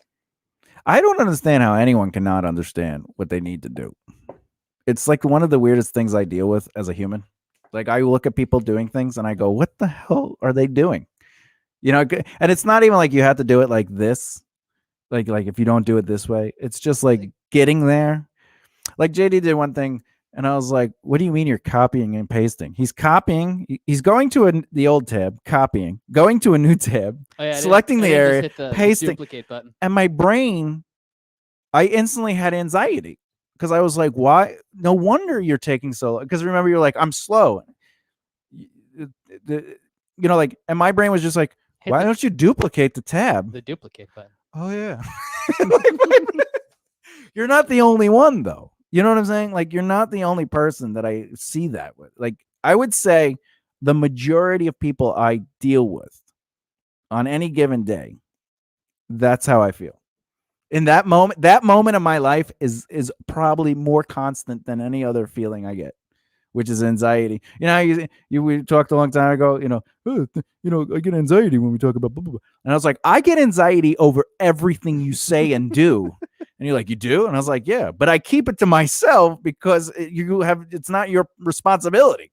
I'm not going to ask you not to do something because I'm having, anxiety over it. That's on me. That's not you, but like everyone, even in public, when I'm the moment someone does something, or if I see someone do something, I'm like, I'm getting anxiety because people don't know what they're doing. Yeah. I would say at least 50% of the people would do it wrong 100% of the time.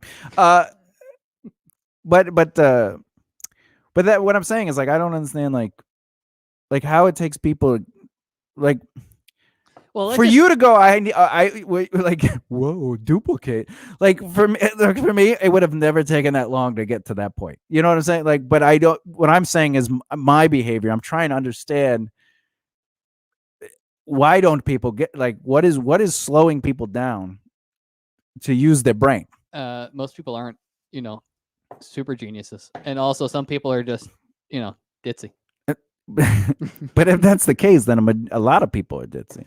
Yes. But I also meet very smart people. Have you like studied any bit of history? Yeah. People are very ditzy. All of it. I've studied every aspect of history and I know nothing about it.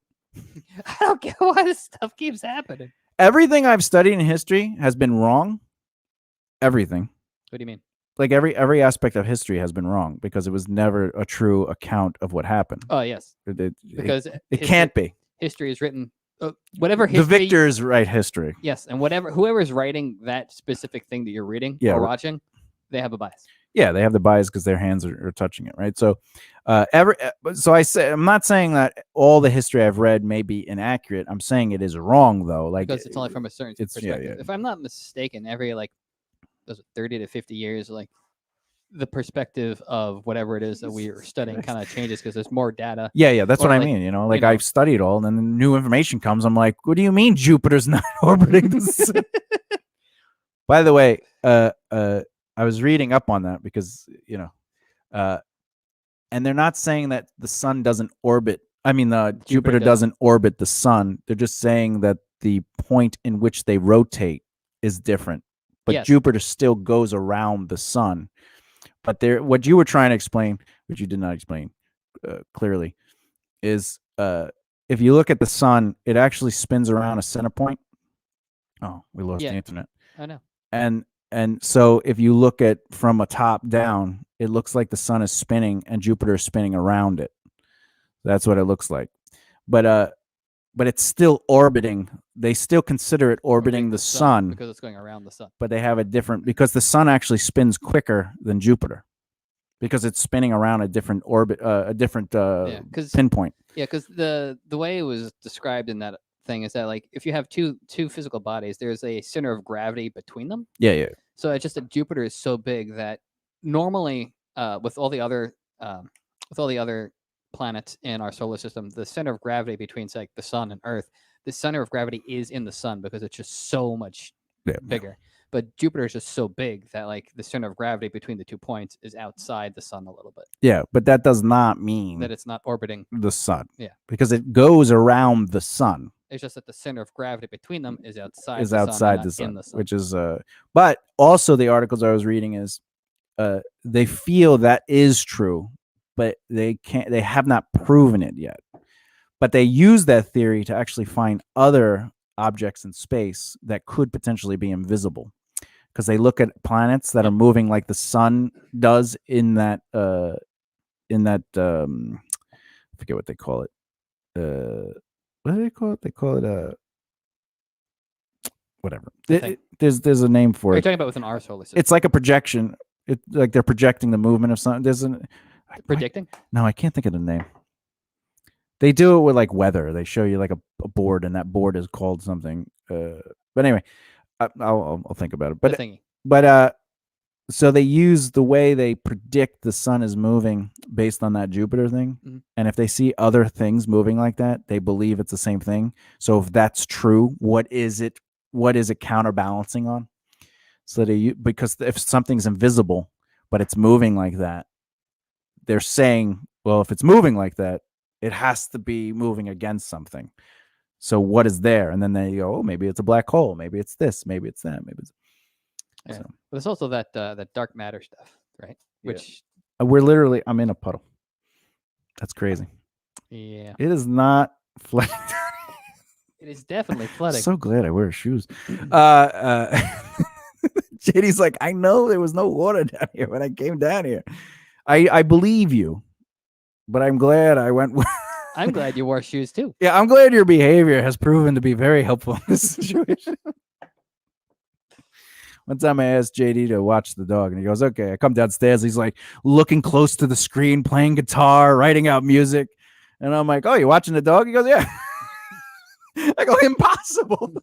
He goes, you just want me to know if the dog throws up. I go, yeah, by watching the dog.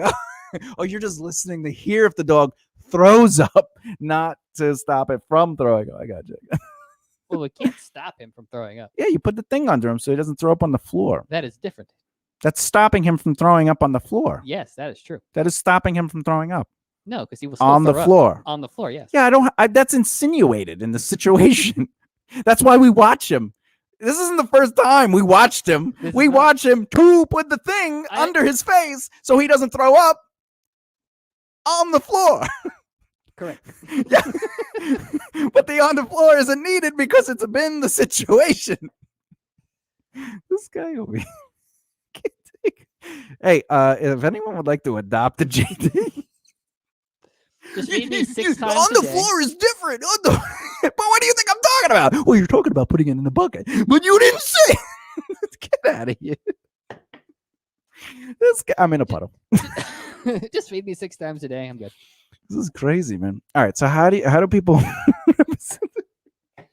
So how does someone figure out their morals, missions, and ideals, JD? Figure out what it is that you are doing, what is important to you, what is it that you stand for, and sometimes sit for in a puddle. Well, how do we figure out our missions? Well, what is it you want to do? What is it you are doing? What is it you are doing? See, what's different? What you asked and what I asked? Because what you are doing, or what the royal you, what you are doing is literally what you are doing, living truthfully to yourself without even having proactive thinking. Because I don't have to figure out what it is I want to do. First, I start with the practical. What is real? What am I doing? I could be doing nothing, but that's unlikely. Even when you do nothing, you still have a mission, which would be, in that situation, to not do anything. That is the practical truth. I am doing nothing. I feel like you just Bruce Lee'd me. Be the water. Some people are glass. The water molds to the glass. Water is malleable. Be the water. I used to be such a huge fan of Bruce Lee, but then I found out he died. How good of martial arts could he have been? Could even fight off death. I know. He's like, oh, I got a headache, aspirin. I was murdered. I think he was murdered, but that's a whole other conversation. But anyway, so your missions are what is it you are doing? Now, after you figure out your entire list, though, you could think my ideals and my morals represent a very specific thing. Am I doing anything that actually enhances this? Or are there things I want to enhance? Now we can go into what is I want to achieve in my life, right? But it's always good to look at what you are doing because it shows the practical reality of what you believe in. So like I didn't sit there and go, I want to help people. It wasn't like I thought about it. It's just I naturally started helping people. And not that I felt good, but I was accomplishing something. Because when I worked at a day job, when I was packing out groceries, I always thought, nothing is coming from this. I pack the aisle's empty. I pack it out, it's empty again. Like my life is this aisle. But when it came to helping, it wasn't like I sat down and was like, I really like helping. It was just I never felt like I wasn't accomplishing something. I never felt like I wasn't. You felt like you were adding value to the world by like. Yeah. Yeah, I don't think like if I deal with a musician, actor, writer, or anything, and I come to them and I teach that person something, the next person's going to be a cut and paste because it's not. Yeah, because it's everybody is an individual. Everyone has their own unique set of. Well, you think that there are like only like 13 people in the world that I have to deal with. Well, what I meant is like everyone has their own unique like circumstances. Yeah, circumstances. Like the variables. Yeah. Like some people are circumcised. Yeah, especially if you're kosher. Wait, Baruch atah Adonai Eloheinu melech haolam borei pri hagafen. Now we can drink the wine. This is JD's last day. Not show.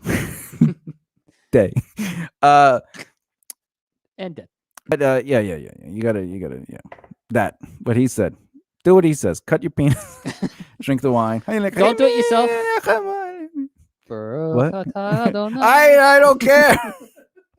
I don't care what's broke and your tie is nice. I broke the tie. Get me another. Who cares? What about a griffin? What about broke a tie? Griffins. Hagafen. Yeah. Hagafen broke my tie, bastard. There's feathers everywhere. Just feathers everywhere. But anyway, what I'm saying is, you find that you will naturally fall in line to the things that make you who you are, make you good at what you. Because sometimes we want to do certain things in life, but we're not good at it. Like JD wants to be a musician.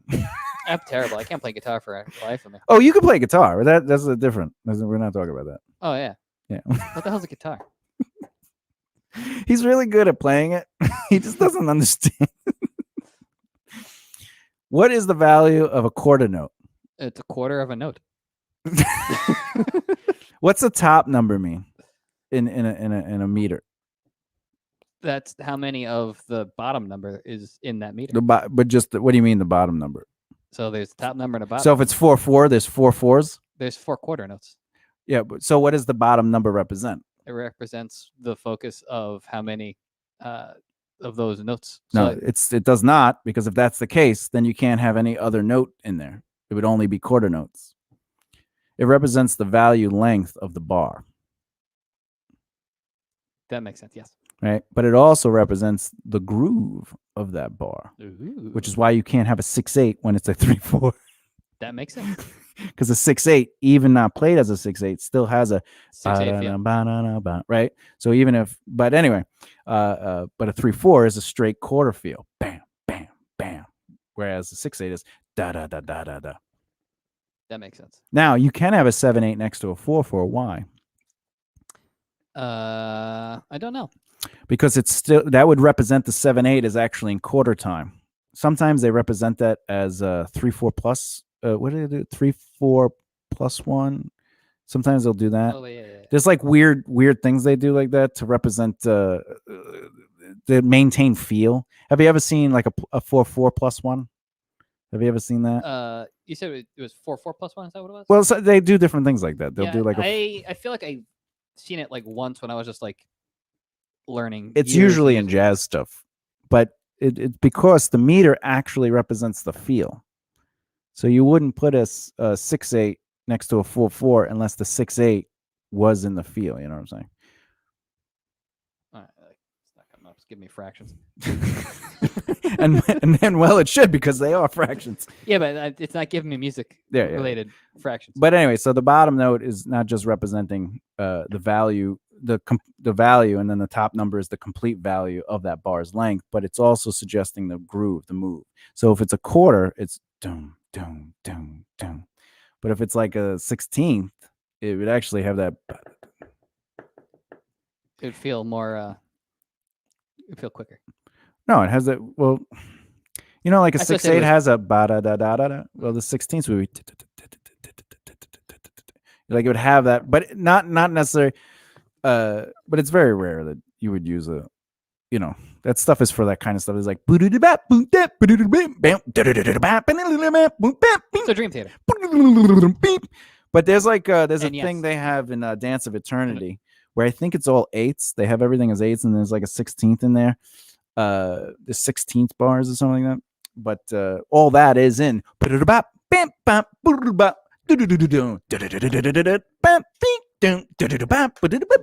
You know, and it has the feel of the registered meter. JD's learning slowly with that stuff. I am. Every time I listen to Dream Theater, I just feel like You turn it off? most of the time. This is terrible. I can't understand the mathematics. It's just I feel like I need to be taking notes. I feel like I'm at a And well, you should. math lecture. I wish you would listen to music and figure it out, but you don't. I've been trying to get JD to do that since I've known him. I always tell him, hey, you should listen to music and, like, you know, write it out.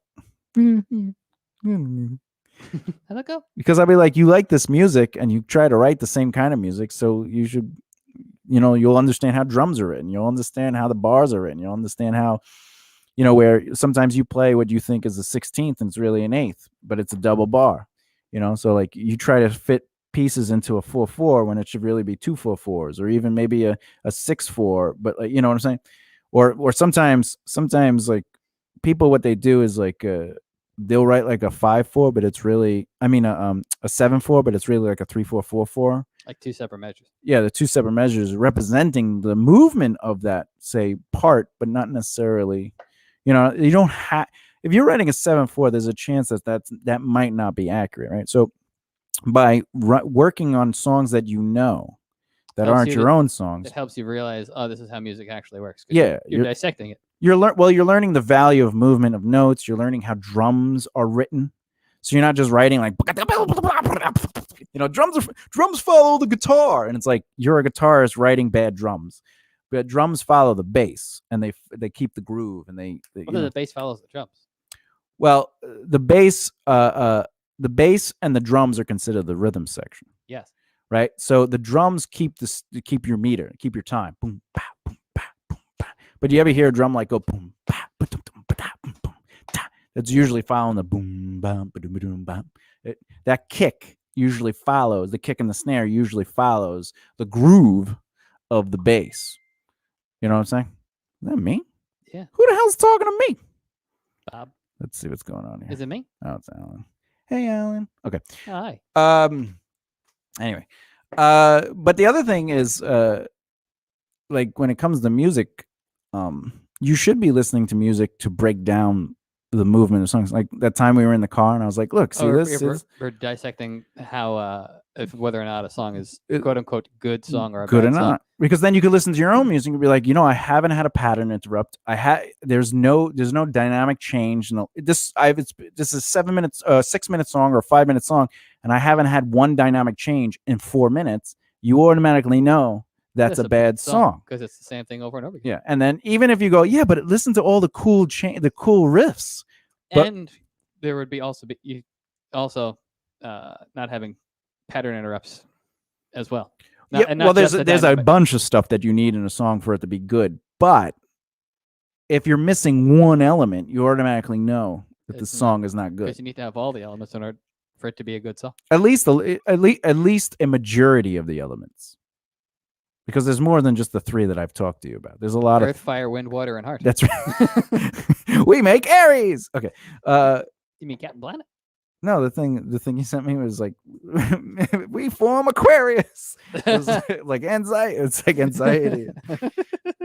Oh yeah. But anyway, see, he doesn't even. Okay. Checklist. Sometimes I have to give him his name badge. He's like, "Who's this? Who's starting today?" I got you a name badge. Oh, JD, I like that. It's you. Oh yeah. Sorry, I forget my birthday sometimes. No, but there are more elements to a song than Just- just a pattern interrupt and creating dynamic and stuff like that. But it's good to kind of understand to We've break also- down We've songs. also established that there's a difference between having a good song and a bad song, and the people liking songs or disliking songs. Yeah. Liking a song and disliking a song is definitely different than if a song is good or bad. Because I love lots of bad songs, and So do JD I. loves only bad songs. But even like my own music, like I'll listen to it, and even though like some people won't like my music, I know the songs are good because I'm not. If I start closing my eyes, because I write long songs, so I have to have those elements there, or a 9-minute song is going to be boring. But like a song like "Walk Under the Moon," there's a lot of dynamic change. There's a lot of pattern. So do you interrupts. think that all any the of the time. songs that you've written are bad songs? But you keep it as it is because you're like, I just really like how this is. I know I have bad songs, but I don't think I've ever released a bad song. If that makes sense. So you're saying that any songs that you've written that you consider bad, you have not released. Correct. Interesting. But I've released songs that I don't like that are also good songs. Legend of Fate's Courtship. Not that I don't like the song. It's just I don't like that it's the song that sounds the most different from my music, and most people like that song. Well, it's not, you know. It's because it's a hit. I literally wrote it to be a hit, though, and that's how crazy it is.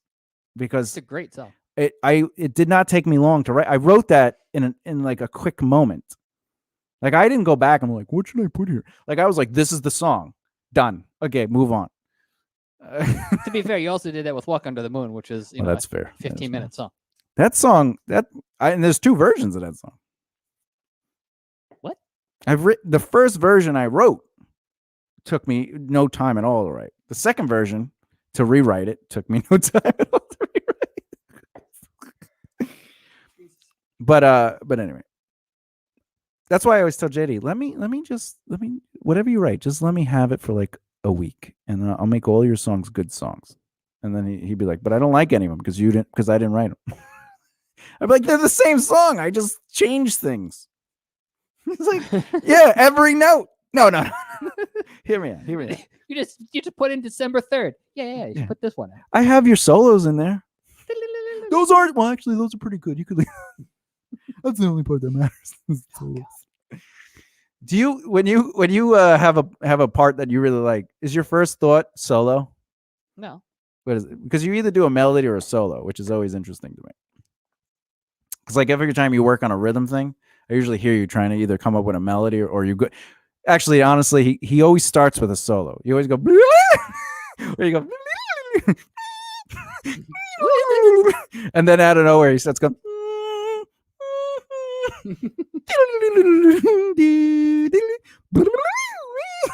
I was like, is he soloing or coming up with a like? I never know. I could never tell because JD and I have come to the terms that JD and I do not look at melodies and solos the same way. Like I look at a solo that it's supposed to be something that's supposed to stand out, whereas a melody is a part of the song, and it's not something that you would put in center mix.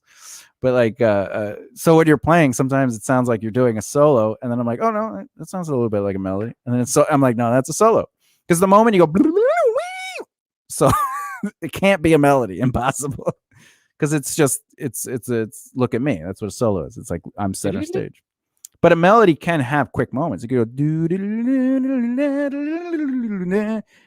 but it wouldn't be center mix, because the moment it goes center mix, what does it become? A lead. It becomes a lead. It's just like if a violin seat 1, the moment everyone kind of like calms down and she comes up, or he, that becomes the lead. It could be a melody, but it isn't, because she's doing the lead. You know that? I did now. We have conversations about this for hours. After the show, he's gonna be like, "You were wrong with that." And I'm gonna be like, "Oh my god." But you just agreed on the show. I was just trying to get through the show. You know me. I don't really like to talk on the show. I don't like anything that like sounds like the people would get to know me. So I try to keep quiet. I have no personality. I'm a robot. Beep boop. You have a great personality. Oh, but shucks, you're making me but blush. you hide it. You hide. You go. That's why I have the beards. You hide behind the mic like, yeah, I don't know, Tom. I believe you just turned me into Pee Wee Herman. What joke did I Excuse me, use I'm gonna go last week? masturbate in the movie theater now. I'm gonna use the same joke. What joke? You know what worked last week? Well, no one laughed, but you know what worked in my head. He did say once he is here for the humor, I did say that once. right? You're the humor. Definitely not the humor. You don't think you're funny? I mean, I think I'm funny. You're just Well, not we've proven- humorous. We've proven that I'm definitely not the humor. Come on, you're funny sometimes, Oh, thank you. especially when I make it into a joke. I'm here to help. And your household, who was the funniest? And Josh can't be a part of this because he did probably the funniest things, just by default. Yeah, that's definitely true. You know what I'm saying? I don't know. Who's the youngest? Josh. Josh. Who's maybe before Adam's him? the funniest? Adam's the third, right? Adam's the third. Because usually it's the youngest that's the funniest. Yeah, I would say it's Adam. Yeah, Adam has a dry wit, which I think is funny. Mhm. Like he's the what I call British humor. Yes. You know, like he'll shoot you in the dick hole and be like, "Nice shot." That is a very Adam It is. personality. And he yes. walks off, plays with his beard a little bit, Maybe a smirk. maybe smirk, post a couple of things about how people should be murdered. Poor guy. Yeah. Good times, good times. Yeah. Anyways, dead air was fun. Dead air is fun. So what else should we talk about? I don't know. Anyway, everything we Yeah. talked about is about starting over. Like if you've been doing this for like 30 years, JD, and like you're like, I'm nowhere. All you got to do is start over. Figure out what Yeah. I mean, what you're doing wrong. Yeah, I mean, if you're like 33-ish, I would give up. But if you were like 32, you still have a chance. And if you're like 34, you could probably, if you don't give up at 33, You could probably do it again, but 33 is definitely just you should just give up. the give up time. When are you gonna give up? Like, when would you be like, nah, I'm done? Never give up, never surrender. That's true. I've seen you do wrong stuff until like you believed it was right. I'm like, why don't you just stop? And I just keep trying the same thing over and over again. Yeah, but if you know it's wrong, never give up, never surrender. It will be right soon. But you're literally doing the same thing over. No, I changed the words. Yeah, but you're still doing the same thing over. No, this word is not the same as that word. What are you looking at me for? As if I'm It's wrong. true. I don't have anything to. I don't have a rebuttal. I don't. It's the truth. You know, sometimes you have to give up though, Why is that? so you can literally start over. But that's not giving up. That's It is starting giving over. up. You stop what you are doing because it is wrong. You give that up. You give up. You kill your babies in writing. You kill you kill the things you love just because you think you're right. So when you say give up, you're not saying just give up on your dreams. You're saying just give up on that course of action and start a new course. well, of you could action. give up on your dreams too, especially if it's not coming out and you just, because if you're going to just keep doing the same thing and your dreams aren't working, give up because you don't care about being successful. You want to be successful, but you don't care about it. Those are two different mentalities. Those are also the people that say, I'm just the manager of this store until something really happens with my music career. Those people, they want to be successful, but they don't care. They can't care. It's impossible because they're not trying. I'm not taking the initiative to do so. Not taking initiative. Caring. You could want all day. You could want to be right when you're doing something. But having initiative and taking initiative are two different things. Yeah. But in that situation, your initiative should be like, this is wrong. Let me stop. Or I'm not getting the results I want. Something is wrong. Let me stop. And then you start something else. And sometimes that happens with your dreams. Maybe your dream that you want is not necessarily the thing you actually care about. The things you care about are the things you put time into. For example, if you're a manager of a store and you've been there for 10 years, maybe you really love what you do. And if you don't, why do you keep doing it? That's how you have to look at it. Because if you keep doing it and you don't like it, you're doing it wrong. So give up, stop, change stuff around and start over doing something else. So there's always that mentality too. That makes sense. You don't agree with that? No, I do. I 100% agree with that. Oh, yeah. Oddly enough, maybe I'm sick. I've agreed with you twice in less than 24 hours. I know. I feel like tomorrow you're gonna Are be you like, I sick? never agreed with that. Are you sick? Yeah, yes, I am very sick actually. Yeah. Very sick. Hopefully I'll die this time though. Please don't die. Wait, what? I like you being alive. I don't. I don't like being alive because I'm bored. It's a crazy thing that I deal with. Is I'm extremely bored. When was the last time you were not bored? Obviously pre-COVID. I'd say before I was 15. Seriously? When I turned 16, everything changed. I was instantly bored with life. So even when you were like, you had the theater, you had like, Yeah, I was bored. I was trying to do things that I just enjoyed doing, but that doesn't mean I wasn't bored. Enjoying what you do is different than I'm bored. I'm not stimulated by things. I'm enjoying myself. I enjoy doing things. I enjoy being around people, but it doesn't mean I'm not bored. interesting. You know that they're different, right? Like you could be having a great time, but you could still be bored. The same way you can be depressed, but still be like super happy. Be like, whoa, let's go. But you're depressed. Interesting. You don't get bored? I try not to be in a situation where being bored happens. I usually just find things to do and keep or try to be productive. See, I'm productive despite the fact that I am extremely bored. I'm not being stimulated by anything. Like when people are like, hey, I got the story. I'm like, okay. And then I have to be like, and they're like, you want to write it? Yeah, sure, I'll write it. Okay, here. Oh, wow, man. That must have been fun to write. Yes. It was so much fun. Like I enjoy what I do, but that has nothing to do with being bored. So even when you're like writing music, Bored. It doesn't stimulate me because it's not difficult. It's very easy for me to write music. And if I'm dealing with somebody or something that doesn't get something, I am more than bored. I'm furious. I can attest to that. Because I am so bored that I could be doing absolutely nothing and it would be less stressful. You know what I'm saying? I get bored with because I want to help people, but so you can't help if you look, stop stabbing yourself. You're still stabbing yourself? All right, I'm not a part of this equation anymore.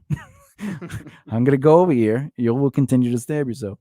Well, can you help me not stab myself? All right, I'll try one more time because you're asking for help. Basically, what you do is put the fucking knife down. But I don't want to. You're back on your own. That's why, like, I don't care about heroin addicts and stuff. When they're just like, I'll do heroin. All right, don't talk to me. But if they call, can you help me stop? I'll help you. But then if they don't stop, I leave. You're like, all right, well, bye. Because it's not my job to help you. It's my job to be available to help you, which is a different thing. Yeah, if someone. And by job, I mean responsibility as a human being. Because you can't help people change. Because it's up to that individual person to actually change. Correct. But if they're vocal, like you just mentioned, like you can be there for people emotionally. You can be there for support. If there's like little things like, say they need like a thing, you can be like, okay, here, I can give you this thing, but you can't change their mentality. Yeah. Like if they need help going from point A to point B, say to like, a doctor's appointment and like they're just physically unable to drive. It's like, okay, I will take you to the doctor's appointment. But like you can't physically go into their head and change their perspective. Well, not only can you not do that, it's not your responsibility. And people live and die by that. They feel that they are responsible for the way people are behaving. And then they become codependent on that. And they become isolated in this, I think it's called the white knight. I will definitely attest right? to It's white knight I will definitely attest syndrome. being one of those. Yeah. I learned that early on. You lucky bastard. I was just like, why is this girl being rude? And I was like, oh, everybody, she's hot, so everyone likes her. So I was like, all right, well, I don't have to be nice to her if she's going to be rude. Like, You're like, well, if you're not going to be nice, I will not be around you. Bye. This fucking water that wasn't down here. Surprise. Oh, by the way, I got you some. I got some water. You got me some I thought water. you I might be was thirsty. parched, and then I got together again. What? Huh? I don't even know what that means. What? Yeah, but no, absolutely, I'm bored. Completely bored in life. So basically, the last time you were not bored was before you were 15. Yeah. Before 16. 16 was my transcendence, and before that, I was. Now, when that happened, did you glow? No, I did not glow, but a lot of crazy stuff did happen during that time. From 16 to 22, the most insane stuff happened that now is normal for me. Can I just pretend that you glowed? Yeah, sure. I'll that's just be fine. like, this happened. He was glowing. Yeah. What is the craziest thing that happened? I can't tell you All right. because you don't know anything about my faith, and if you have to ask, then you're not allowed to know. So it wasn't the fact that you glowed. I definitely did. You know what? I glued. I was glowing. I was He glowing. glue. I glued. This is not what I'm I'm about. stuck to the wall. But transcending isn't a sense of like arrogance, like I knew everything. It was transcending as in like Like a I sense of I started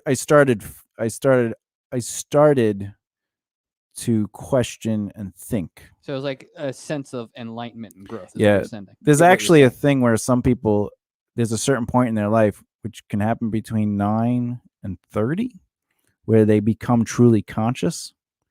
So like you try when you're growing up, there's a theory that you're not actually present in your youth.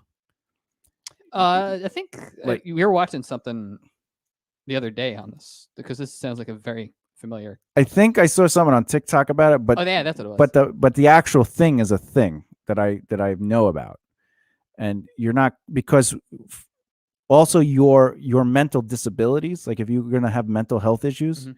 they don't formulate until that consciousness happens, and there's a certain age where your behavioral trait becomes a trait. So like when you're 5, you're not born with depression. You're just 5. Yeah, you can have a gene in you That will activate. activate, but Well, most by the way, the TikTok thing was saying that your soul isn't in your body. yeah, and that's what I'm thinking of. That's not what I'm not talking about that. But consciousness means that you are conscious of your actions. So there's a certain point where you're just sort of like existing, where you're enjoying yourself, you're playing, you're having fun, but you're not aware of Existence. like I can die. You're not aware of that. You know what I'm saying? You're not aware of if I do this will happen. You're not aware of consequences. You're just going through the motions. Yeah, I'm just running around with my friends, or like I'm coloring in a book. Like you're not sitting there going, the world itself, but With a British accent. yeah, well, that's the only way I think in my head. But cheerio. I became, when I say in line, I mean I what I'm saying is I became very conscious of my existence at 16, very, very conscious of it. And after that, I was bored because I was no longer stimulated. Giggity. Because before then, everything was like, ooh, colors, ooh, outside, ooh, wind, ooh, trees, ooh, dogs, ooh, fur, like friends. Oh my God. Oh, hey, that made me laugh, like, and then at 16, I was just like, yeah, of course it made me laugh. It was funny. Like, like I wasn't interested. Like, why wouldn't I laugh? It was funny. Like I wasn't surprised by it. I wasn't surprised by behavior. Because even at 16, that my brain just started, I was like, what am I noticing? That's the other thing. Like before I was 16, I wasn't noticing pattern. Whereas when I was 16, I started noticing and remembering pattern. And I was like, that's interesting. And then that's when I was like getting really, so when I got older and older, I started going to the mall and studying people. And I just sit there and watch and be like, and then I would give myself like tasks. I'd be like, all right, I want to talk to that group and learn something about somebody in that group, that person. And I just started developing tact without wanting to develop it. You just figured out what worked, what did not what work. didn't work. But yeah, no, I was bored. I was trying to stimulate myself by like studying and being interested in things. And you're like, this is not working. And like music has never stimulated me. Art didn't stimulate me. So that makes it even more fascinating. Why is it that you ended up pursuing such, your entire career literally around entertainment? Why is it you were so? Because I like doing it, but that has nothing to do with being bored or being stimulated. And also, I made a choice early on that I didn't want to use my body to make money. I want to use my brain, in whatever form that came in, creatively, or educationally, where I teach people stuff. So why is it you didn't go into education? I did. I'm a consultant. What are you? Oh yeah. Sorry. My brain was like, oh, why didn't you Well, get? why did you get teach into, me? Like, no, why didn't you get into say like teaching at like a college? Because I wanted money. Fair enough. I didn't want to work a day job and be a teacher.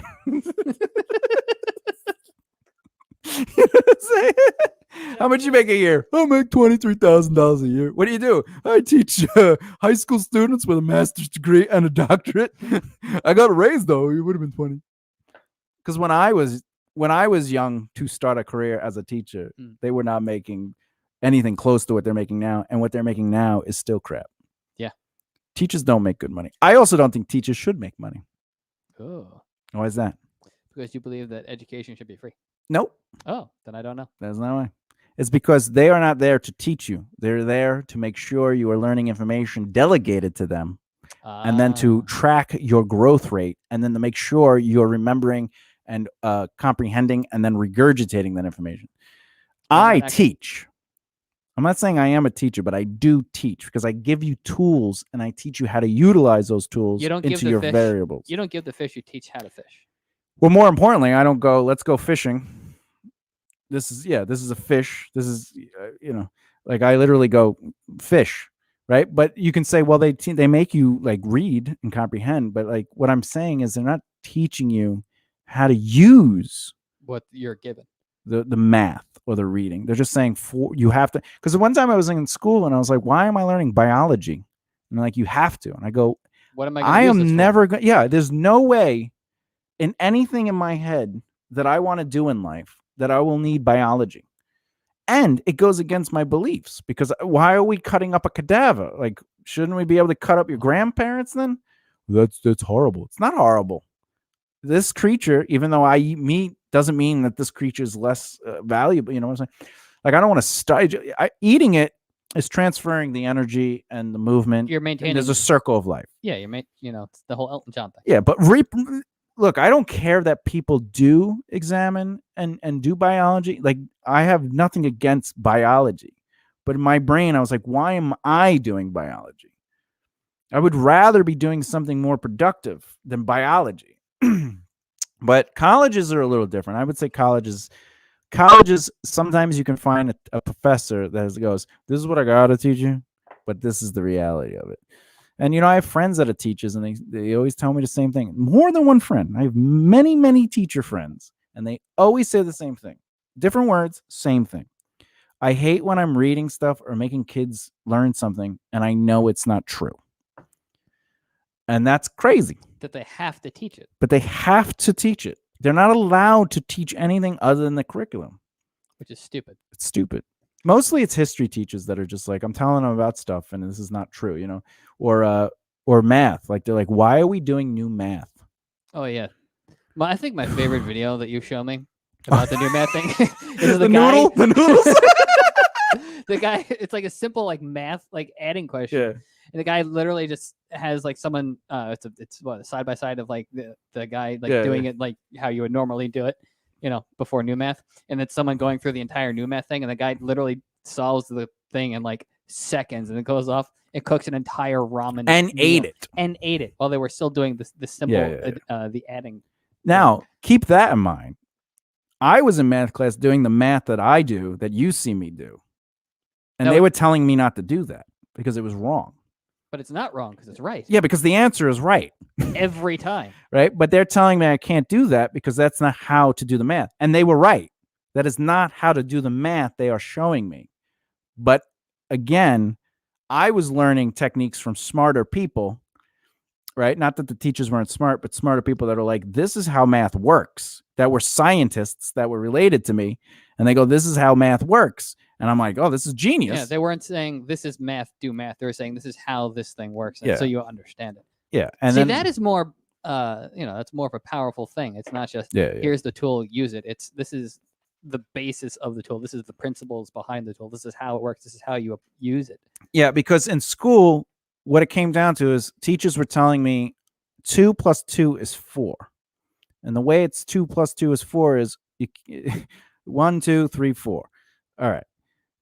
But I was taught that 2 and 2 is 4. That's it. You don't have to count it out. You don't have to know. It's 4 units. There's no adding or subtracting. It just is. And they make you go 2 plus 2 is 4. You don't like show me how you got to 4. 1, 2, 3, 3, 4. But why? It's like when people go, well, 5 and 8 is what? And they go, I go, it's 13. Well, how do you know that? Because 5 and 8 is always going to be 13. It can't be anything else. And they're like, oh, well, that's because you memorize it. No, I'm not memorizing. 8 and 5 is just 13. Because what's 5 and 5? 10. So, and what's left over? Nothing. 3. Oh, yeah. 3.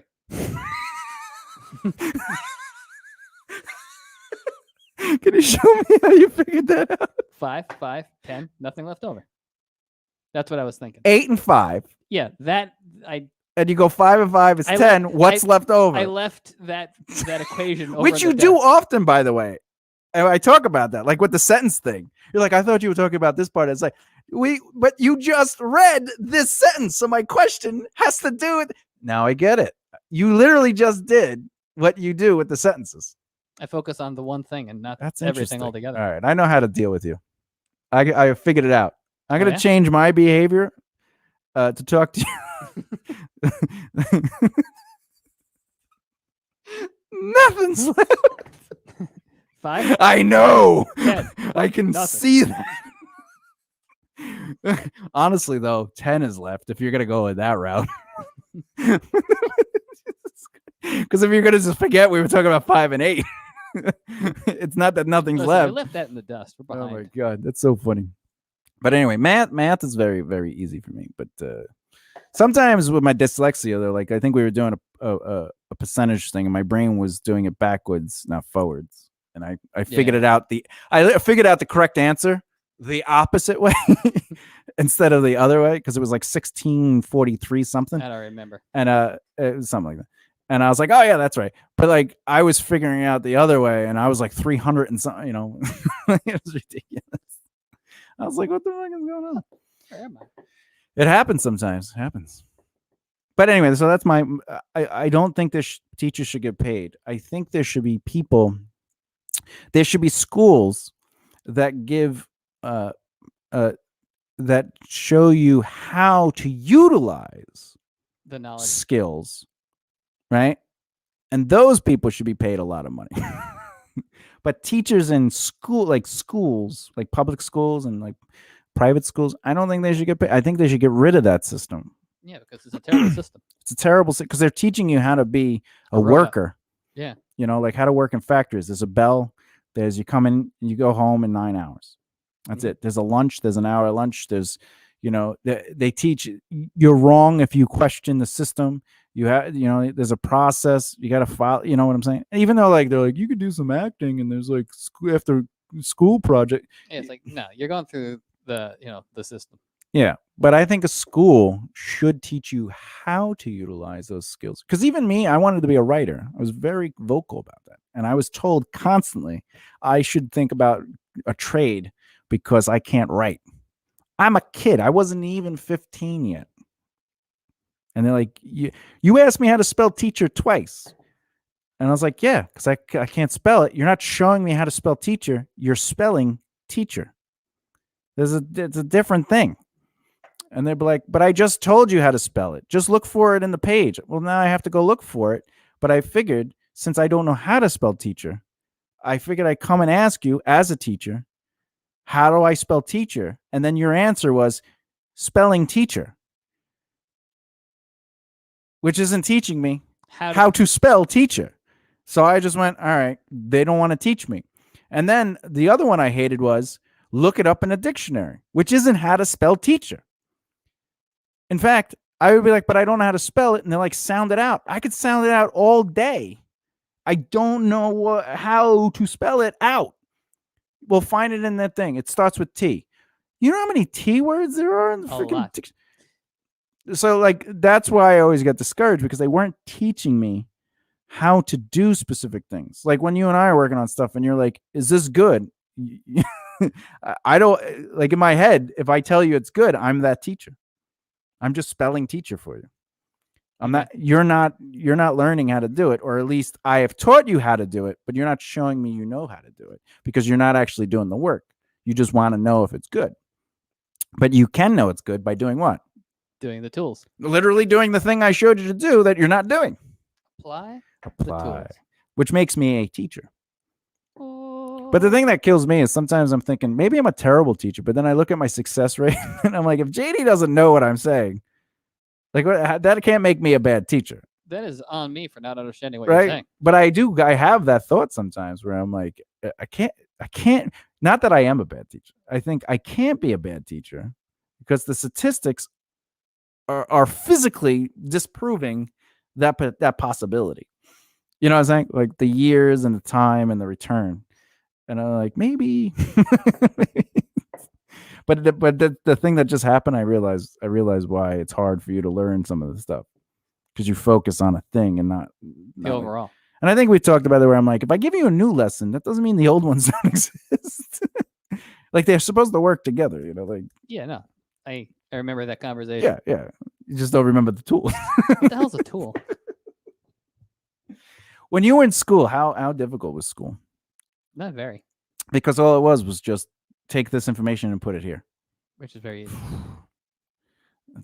Yeah, that's not learning comprehension though. It is not. That's a.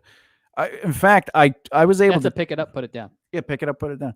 The way I tricked the system was they told me the test was just what we studied. So right before I would never study, and right before the test, because I have a photographic memory, I would just look at the information right before the test, and then I would just fill out the tests.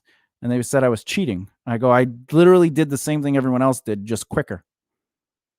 Just because I did it before the test, moments before the test, doesn't mean that it's not the same as if I studied. You know what I'm saying? For months. And I got penalized for it. I failed the test. And I said, so you don't want me to know this stuff. You want me to learn how to study. But studying is the easy part for me. I can study all day, but you're not teaching me how to apply what I'm learning. Yeah. It's the same thing like spelling tests. Like we just spell out the words, but they never show you how to spell. They just like memorize how the word is spelled. But that's the hardest thing that I still deal with because I have dyslexia. I need to know how to spell. That's why there's phonetical spelling. Yeah. Which was funny that phonetic doesn't actually start with an F. But it does start with the proper spelling, which is PH. Pretty high. Is that a fuss or is that a phase? See what I did there? See what I did? More of a photon? There's this funny guy on TikTok. I wish I could remember his name because I would definitely give him a shout out. And it's him and the guy creating words. And he goes, okay, we need words that mean the opposite today. First word is read.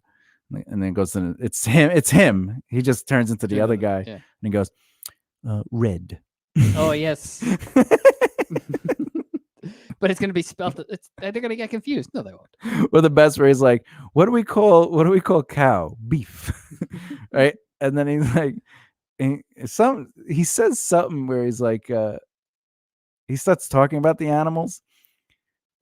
So, he explains, he goes, yeah, but when we eat the animal, why does the name change, from like cow to beef? Like what would you name chicken? And then the guy goes, the other guy says, chicken? like question, like to eat the chicken? Eat the chicken? and he's like, turkey? Pig? Fish? Pork? Fish? That's so funny. Words are so freaking weird. But anyway, you're telling me you don't get bored in life? I mean, there definitely have been moments, especially this past year and a half or so, where boredom has started to creep in. Boredom. Like, you should just write and create music. You'll be successful by the end of the month. I don't think that's how it works. Yeah, no, you just need to write music and release it. Like a fart. Yeah, you definitely need to release the fart. Yeah, or else you're not gonna have that spontaneous combustion. What? Yeah, holding the methane, friction, heat. What are you saying? It just happens? Yeah, spontaneously. Jesus, that's hot. Have you ever seen photos of spontaneous combustion? No. Really? Wait. Usually what happens is they blow up from their stomach up. So they usually they'll have legs left. Sometimes though it'll kill the legs too, but the explosion happens from the stomach.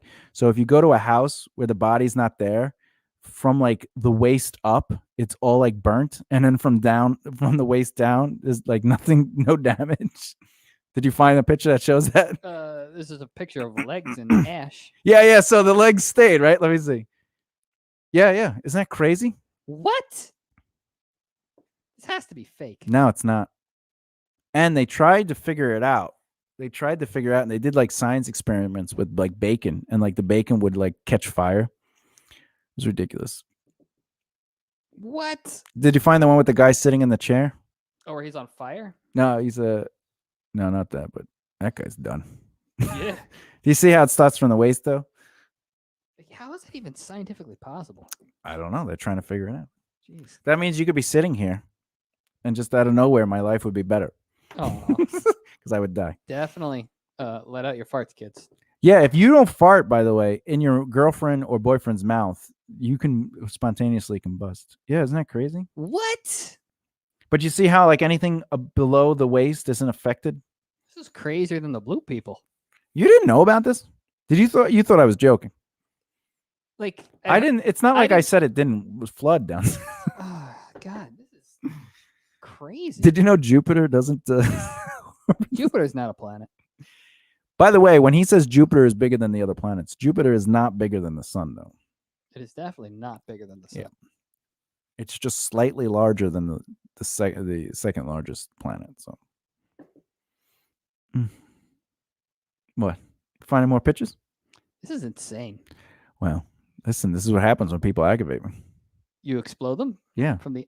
That's not spontaneous. Let me see. Just a fake thing of some guy's legs on fire. Oh yeah, that's actually from a video. What is that? I don't know. This is like I gotta do more research on this. He's going to be an expert by 3 articles. Tom, I read 3 articles, and did you know that spontaneous combustion was an FX in film?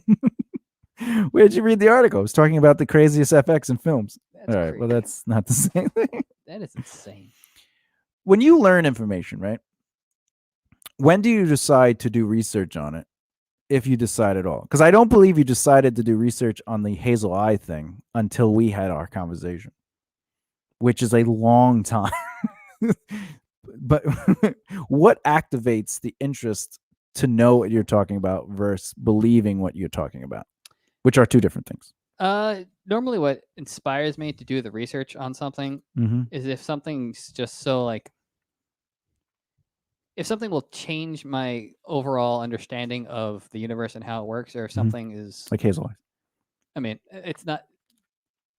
It's like saying something's red when it's blue. It's just like it's not going to change how I live my life. You know, what You'd I be mean? surprised if you look into the consciousness of eyes. There's a whole world within the iris. Like the eye itself is like its own world. Like it's its own. There's bugs there. There's living organisms. The depth of creation. How it's like unique, like a finger. It's more than just color, and it also tells you about your person. I don't know if you know that your eye color, depending on the severity or the clearness of your eye, it tells you a lot about where your health is going. I mean, that makes sense. Like but calling something a different color though is the focus of why I've never gone to be like, oh, what is a hazel eye? I'm like, oh, I have hazel eyes. But you believed it to the point where you told me I was crazy. And then we had a conversation, and I was like, he's almost never wrong. And then you were like, I got to look this up. You're like, holy crap, my whole life. It's been a lie. But my point is, you had a stance where you degraded me because there was no way that I could be right. Well, then you proved me wrong, and I changed my stance. So I'm asking, you're just saying the eye color, but the eye color was so important to you that you knew you were right and that it would be insane that you were wrong. So that means it wasn't just eye color. You had a stance that you believed where you challenged the new information because it became a part of you. So I'm asking, just for people listening too, just in general, like when we take information in, because what do I always say to people when I tell them to do things? Research. Because just because I'm telling you to do something, no matter how much I believe it's right based on actual data, you still need to do your research Yeah, to 'cause- understand it. and also to have that data yourself. Yeah, because I could teach you how to be successful, but you have to understand how to be successful. And it's like money management. If I teach you how to manage your money, your overflow of money, your surplus of money, what is your assets, what is your income, outcome, what is a budget, like that all makes sense on paper. But if you don't understand, you didn't wear shoes? Because you believe that it was not flooded down here. See? If you only believed you were a liar. Wait, could you actually, would that be an oxymoron? Like, can you believe you are a liar? Yeah, because I No, would be in control of whether or not I am saying the lie or not. But if you are a liar, that couldn't be believed. Because if you're known as a liar, I'm not saying you're known, but if you're known as a liar, how can you believe it? Like, how can it be believed? Because I know the truth. But it's the two doors question. If one is a liar and the other isn't, you can never trust the liar. Yeah, but if I hypothetically was the liar and Yeah. I knew my actions and knew what I was going to say or not say or do or not do, I would know. You'd be like, oh, I know I'm telling the truth this time. Yeah, or if I was saying a lie, I'd be like, oh, I know I am lying. I know I am a liar. Could someone else trust it? Like if you knew you were telling the truth, but you were a liar, it'd be like crying wolf. It would be like crying wolf. That'd be crazy. Glad I wore sneakers. Yeah, I'm glad you wore sneakers too. I'm glad you wore socks. You know how stinky that's gonna be. Yeah. Ugh, the bacteria in that water. Are you gonna shower? I mean, definitely gonna have to clean my feet. You're gonna wash your feet with soap and have the dog lick it a little bit. If you had to do a competition to smell items, and at the end of the thing you win like $1 million, right? But you have to be blindfolded. I'm in. Okay. If by the third one it smelled like ass, still in, and you're like, oh, this smells like ass, and like it's an asshole, would you stop? Because no, like at that point you think you don't think it could get worse than that. they already went past the line. Listen, you had your nose inside someone's asshole. But I am smelling it. I'm not necessarily, No, you had to get close and be like, because like when you touch the apple, you're like, oh, it's an apple. And then you get, because like that's how you have to do it. There's gonna be a point where you're like, oh, that smells like ass, and they're like, you're right, and you're like, worth it, $1 million. But you have to keep going. Like worth it, $1 million. Wouldn't you have a thought where like it could get worse than this? My thought would be like, I am showering and bleaching my nostrils. So if you put your nose into like actual poop, and you're like, all right, I think this is poop, and they're like, it is, and you're like, oh, I was just hoping it wasn't. Would you keep going after that? Chunkiest pudding ever. Would you keep going after the poop? Yeah, $1 million. Really? Yeah. I don't know. You've answered this question differently every time. I ask him different variations of money questions, and some of them turn into him just cuddling men. Listen, you just need to cuddle. Hey, JD, if you had to do something that is considered homosexual, what is the most homosexual thing you would choose to do? Totally cuddle. That's the most homosexual thing to do. That's more, I try to explain to him, that's more homosexual than actually having sex with a man. Don't care. Isn't that crazy, though? Because that is actually the most intimate thing you could be doing. Sex isn't as intimate as cuddling. Isn't that crazy? That is definitely crazy. And I would say next is kissing. And the reason I say that is because hookers traditionally won't kiss. I'm assuming because it is because it's intimate. They save their kisses for people that matter. That's why in Pretty Woman they added that. And I'm not just saying that because of Pretty Woman, but that is a thing. Where she's like, no, you can't kiss, you can't. But then she ends up kissing him because she's falling in love. Oh, she Richard Geared. She got Richard Geared. Yeah, Richard Geared. She got the gentleman. Ooh, is it soldier and a gentleman? Officer and a gentleman. Officer and a gentleman. Does that mean they were like a guy and a guy together? Maybe? No, it's because he's an officer and a gentleman. See, wait, are officers not normally gentlemen? Oh, it depends. If they're Marines, no. Hmm. What do you mean? Man, most of the rape cases come. That is true. There is out of all the branches of the military, the Marine Corps is significantly. He did not mean to say that word. You are going to be canceled. This is JD's last day in the spotlight. Than all the other. What branch of military has the Jesus Does that come up? highest death rate? No, highest rape. Ooh, Jesus. Right efforts, sexual assault up nearly 40% in U.S. military. Let's check this That's out. terrible. What branch of the military has the most rape? Marine Corps. Of the services, the Marine Corps had the worst record of sexual assault against women. Assault isn't necessarily saying full-on rape. It's saying like inappropriate behavior, including rape. Yeah. So like, And touching from what somebody. I understand, also they have the lowest rate of reprimand for people who are Yeah. assaulting women. And it's specifically against women, followed by the Navy, the Army, and then the Air Force. That's insane, bro. What about the National Guard? There shouldn't. they're The not on number here. should be 0. Yeah. Let's see. Wow. What's it say? 43% of women who did not even report it said they had negative experiences. In nearly 90% of the cases, it was a service member, and 62% was an acquaintance. Which is insane. Like, what is like, why? That is insane. Why? Does Army do rape? What? What? It's a weird. That is a weird. I'm not even going to look at that. Here are the bases where troops are most at risk. Oh, that's crazy. I'm assuming all. I'm not even going to. This shouldn't even be a thing. It should just. Don't rape. It's not good. Rape is bad. Do you believe we live in a rape culture? When you say rape culture, like I mean it as the definition of culture. I don't. I think that we do not. Why not? Because the standard in our culture is to not rape, and if you do rape, it is seen as bad. It is seen as bad. That's right. But people believe we have a rape culture because they believe the exact opposite. They believe people want to rape, and because people are not necessarily put away for it, or women and men are not believed when they say they are raped. But the truth is, there is a great majority of people, including men and mostly men, that don't come forward with rape. So the people who do get raped don't necessarily have their people, because again, the fear of the stigmas, the fear of not being believed, the fear of being attacked, the fear of your whole life being pushed away because you came out. You know what I'm saying? Like there's a lot on it. However, I don't think that makes a rape culture. I agree with you. Yeah, it's. But because when you say it wouldn't be a bad culture. No. And 180.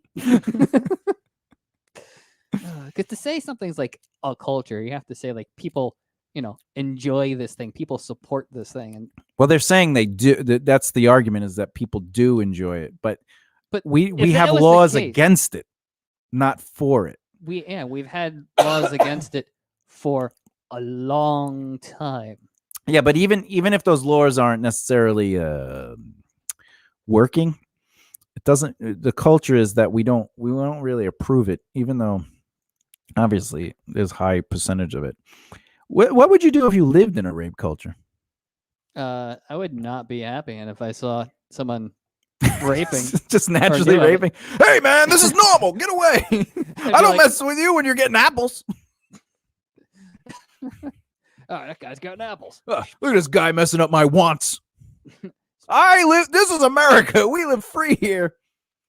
Yeah, not that free. So you would stop? But in a rape culture, everyone would be raping. How many people could you stop before you're like, I'm tired and bored of this?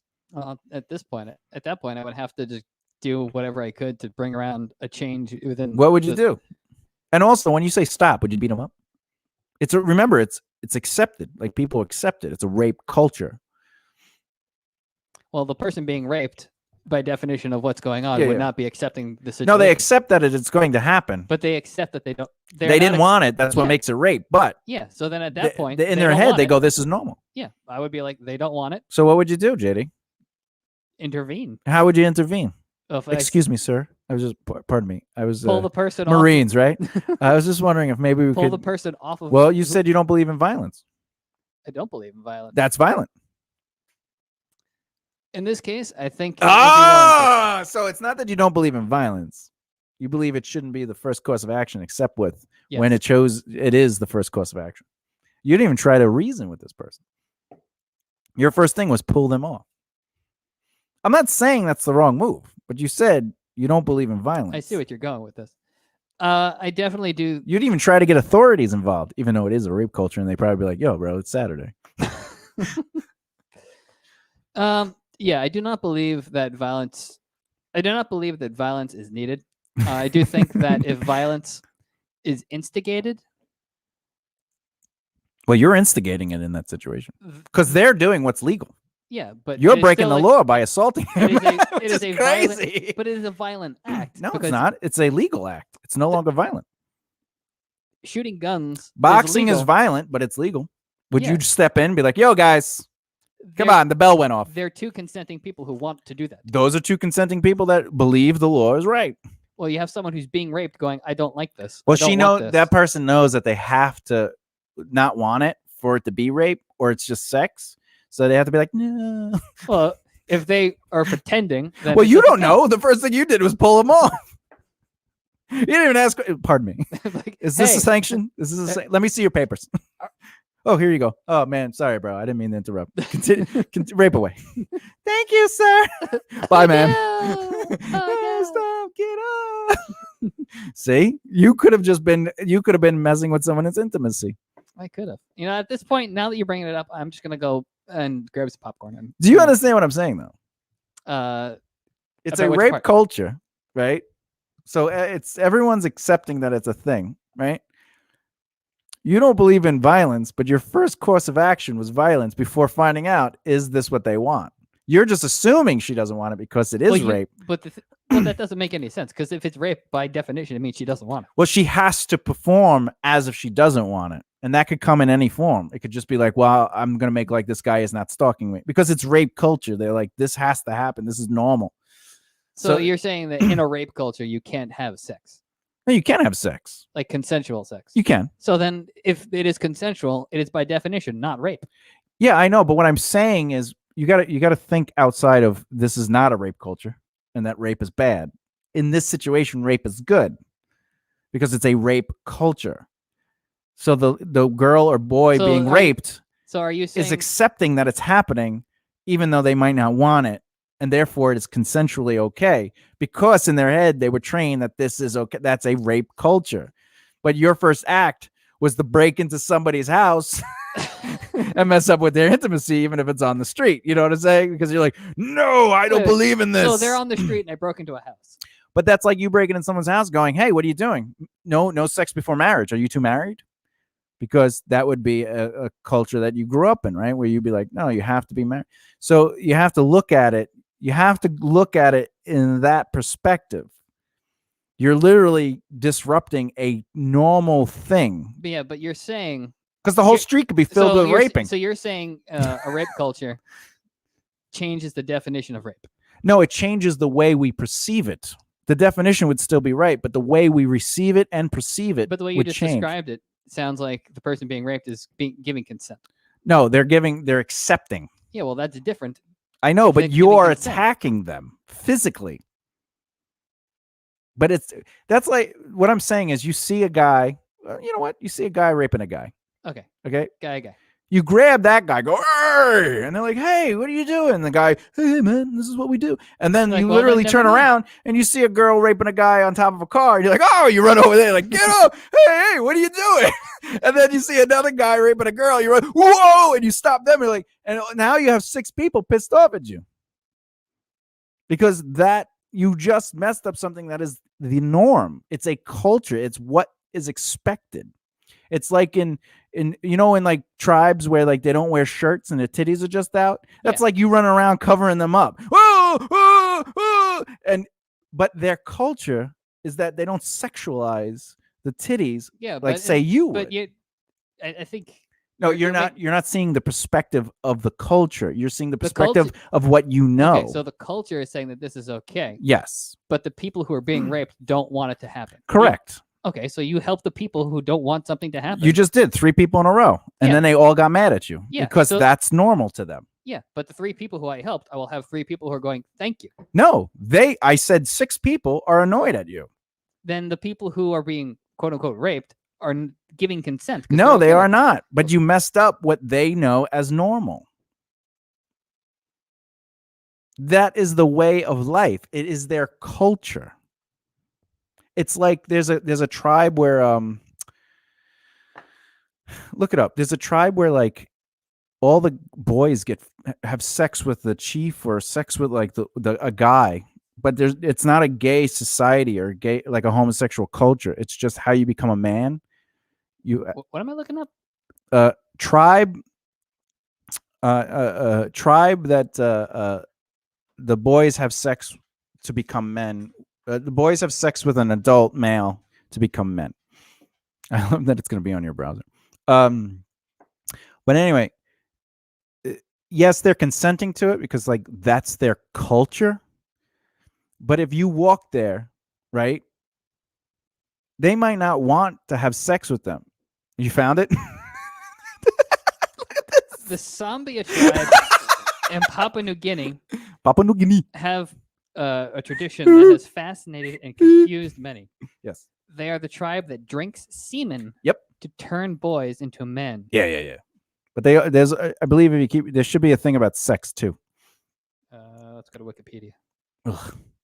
Anyway, if you went there, you right now with your perspective would see that as a negative culture. But to them, even if they don't want it, which would be rape, they still do it because it's what's normal to them.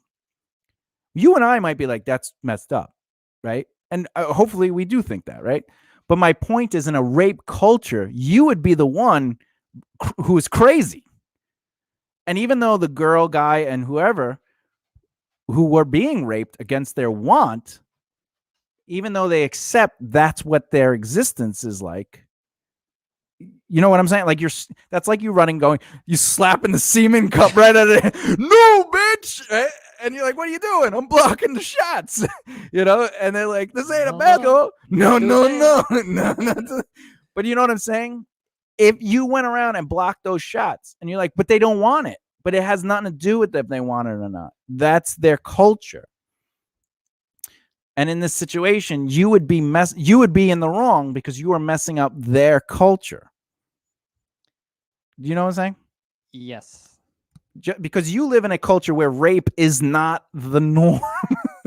But if you lived in a rape culture, people would be raping. What are you reading now with that face? There's different stages of them basically being initiated into. Yeah, let me hear this, JD. Number 3. Yeah. Would you stop all of this or you would let it happen? Wait, before you read it, would you stop any of these acts or would you let it happen because it is their culture? You just said you would stop rape. All rape down the road. Every rapist. Well, yeah, I would stop the rape because it's one person is not consenting. No. But these people are not consenting. They're forced to do this, to be men. None of this is consensual except for the people that actually do want to do it. But there's no way, 100% of them are like, I can't wait till I get that semen. There's no way that's true. That you are probably correct. I have to be correct just because of pattern of responsibility, right? Anyway, go ahead, read. I'm probably butchering this word. Ipmangwi. It's basically a specific rite of passage. Number 3 on this list. Yeah, let's hear this. During this stage, the boys begin to go through puberty, and they no longer need to participate. They no longer need to participate in fellatio. Oh God! I'm just saying. You're telling me they want this. This is consensual. You just said it was. You said in a situation of rape, they weren't consensual. If I ever saw a child being forced to do something in this culture, you'd be killed. I don't care. But that's what I'm saying. You're saying you would stop all the rapes down the road. There's 16 rapes. You'd be like, I got you. Right? You know what I'm saying? But it's a culture. So you're actually the anomaly. You're the one who's wrong. But anyway, what else? So fellatio, which is basically sex. No, they stop fellatio. So like little boys are doing the fellatio. Good. Look what I learned. What it? What's the second thing? Come on, what's it? You said that was 3. No, there's 6 altogether. Oh, let's hear it. Let's so hear it. we go 1. And you would stop every one of these, Even even though you would be murdered. worth it. I knocked one Maku. cum cup out and I got my dick cut off. Yeah, whatever. Maku. This is the first Maku. rite of passage for the boys. They are separated from their mothers at this stage. Thank And God. participate in bloodletting. Oh, excellent. Where long sticks are Woo! long sticks are inserted up their nostrils to make them bleed, therefore ridding themselves of their mother's presence in them, because apparently women are up your nose. With a rubber hose. Twice as far with a candy. That's the quickest you've ever been, I think. That's what she said. The zombie people do not believe that males are born with semen, and so during Maku, the boys participate in fellatio. They're also required to undergo a strict diet during this time period, which is from ages 7 to 10. So they're not born with semen. Yeah, that's normal. They have to get it injected into them Yeah, from another man. Duh. And you would stop this so they can't have semen? That's messed up, JD. That's messed up. Man. I can't believe you would stop them. What if they want children one day? Overrated. See, you don't care. Number 2, Mbutu. Yeah, of course. Mbutu him. The stage is What is this, filled with woo-woo? camaraderie, male bonding, and rewards for making it through the first 7 Yeah, they all have sex. Right? Oh, God. What do they do? It doesn't say. That's all it says. Oh. Number 3 is they no longer have to perform fellatio. Oh, thank God. You know, after a while, it's tough on the knees. Do Number girls 4. perform fellatio? Okay. This is just the male rite of passage section. Well, thank God. Number 4. During this stage, the Yeah. males get married and have appropriate intercourse. This stage, What's inappropriate? I The have no idea. fellatio? It Haven't just- you ever sucked a dick? Only that once. Really? 4 times. This stage happens only after the others have been completed, and they must be at least 16.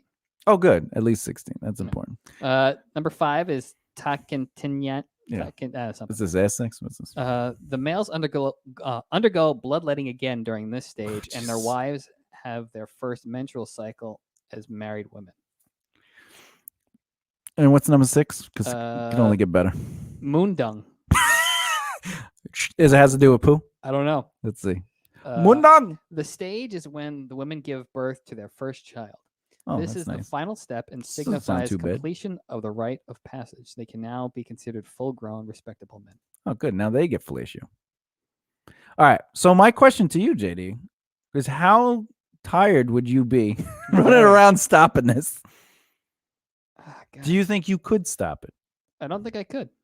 So what I'm saying though about the rape thing, where you're like, I would violently, by the way, and you don't believe in violence, you would violently pull people off aggressively and stop it. But it's the culture, I understand. just it is like the culture, this, but whether or not someone wants something to happen, because these all want that. Every single one of them want that, and they're No, not going to be they- vocal about it because why?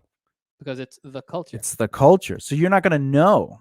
They're going to be accepting it, which they are, but that doesn't necessarily mean that they don't want that they want it. But if I'm in a situation where it is 100% clear, You can't know that. well then How can you know that if you're not in the people's heads?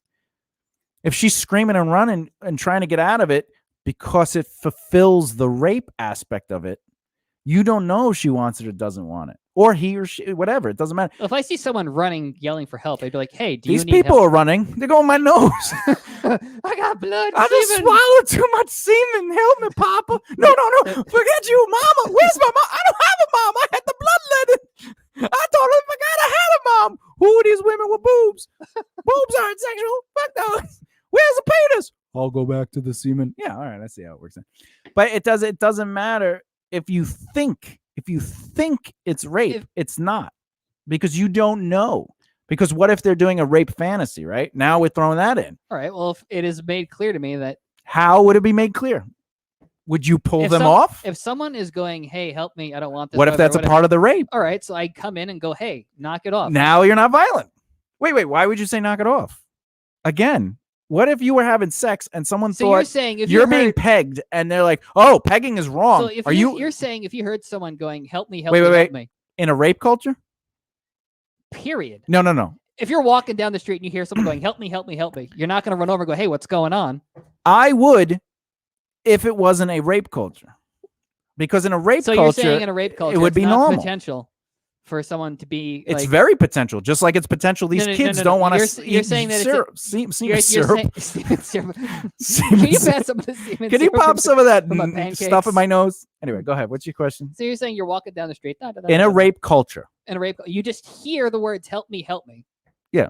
You don't see anything. You're not going to go, "Oh, Well, if I someone don't might-" see anything, You're I'm not- going to think it's a ghost. If I just, I might be in my head. What's going on? If I see someone screaming, "Help me, help me, help me," I will go, "Is this a rape thing?" And they, because it's rape culture, Mhm. and I'm like, "Yeah, we're doing the rape thing." I go, "All right, have fun," because it's a rape culture. It's the same thing if I walked in on somebody having sex before marriage, and that's not our culture anymore to have sex. I would not judge them. I'd be like, "Oh, you're having sex, my bad," and I would leave. I wouldn't stop and go, "Are you two married?" You don't do that now. But if it was the cultural norm to get married before sex, and I saw someone having sex and I didn't know they were married or not, I would either A, tell someone I saw someone having sex, and it was probably before a wedding, marriage, because we have a small town and we would have seen the wedding, or I'd be like, "Hey guys, you aren't married yet."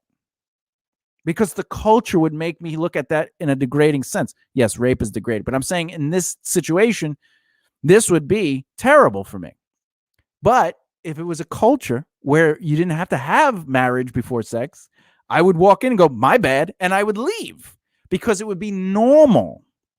I'm not saying rape is good, but in a rape culture, in a culture where they stick rods of wood up your nose to make you forget about your mother, and then they make you drink semen, you can't look at that and be Perform like, fellatio to consume. and then be like, "Is everything all right here?"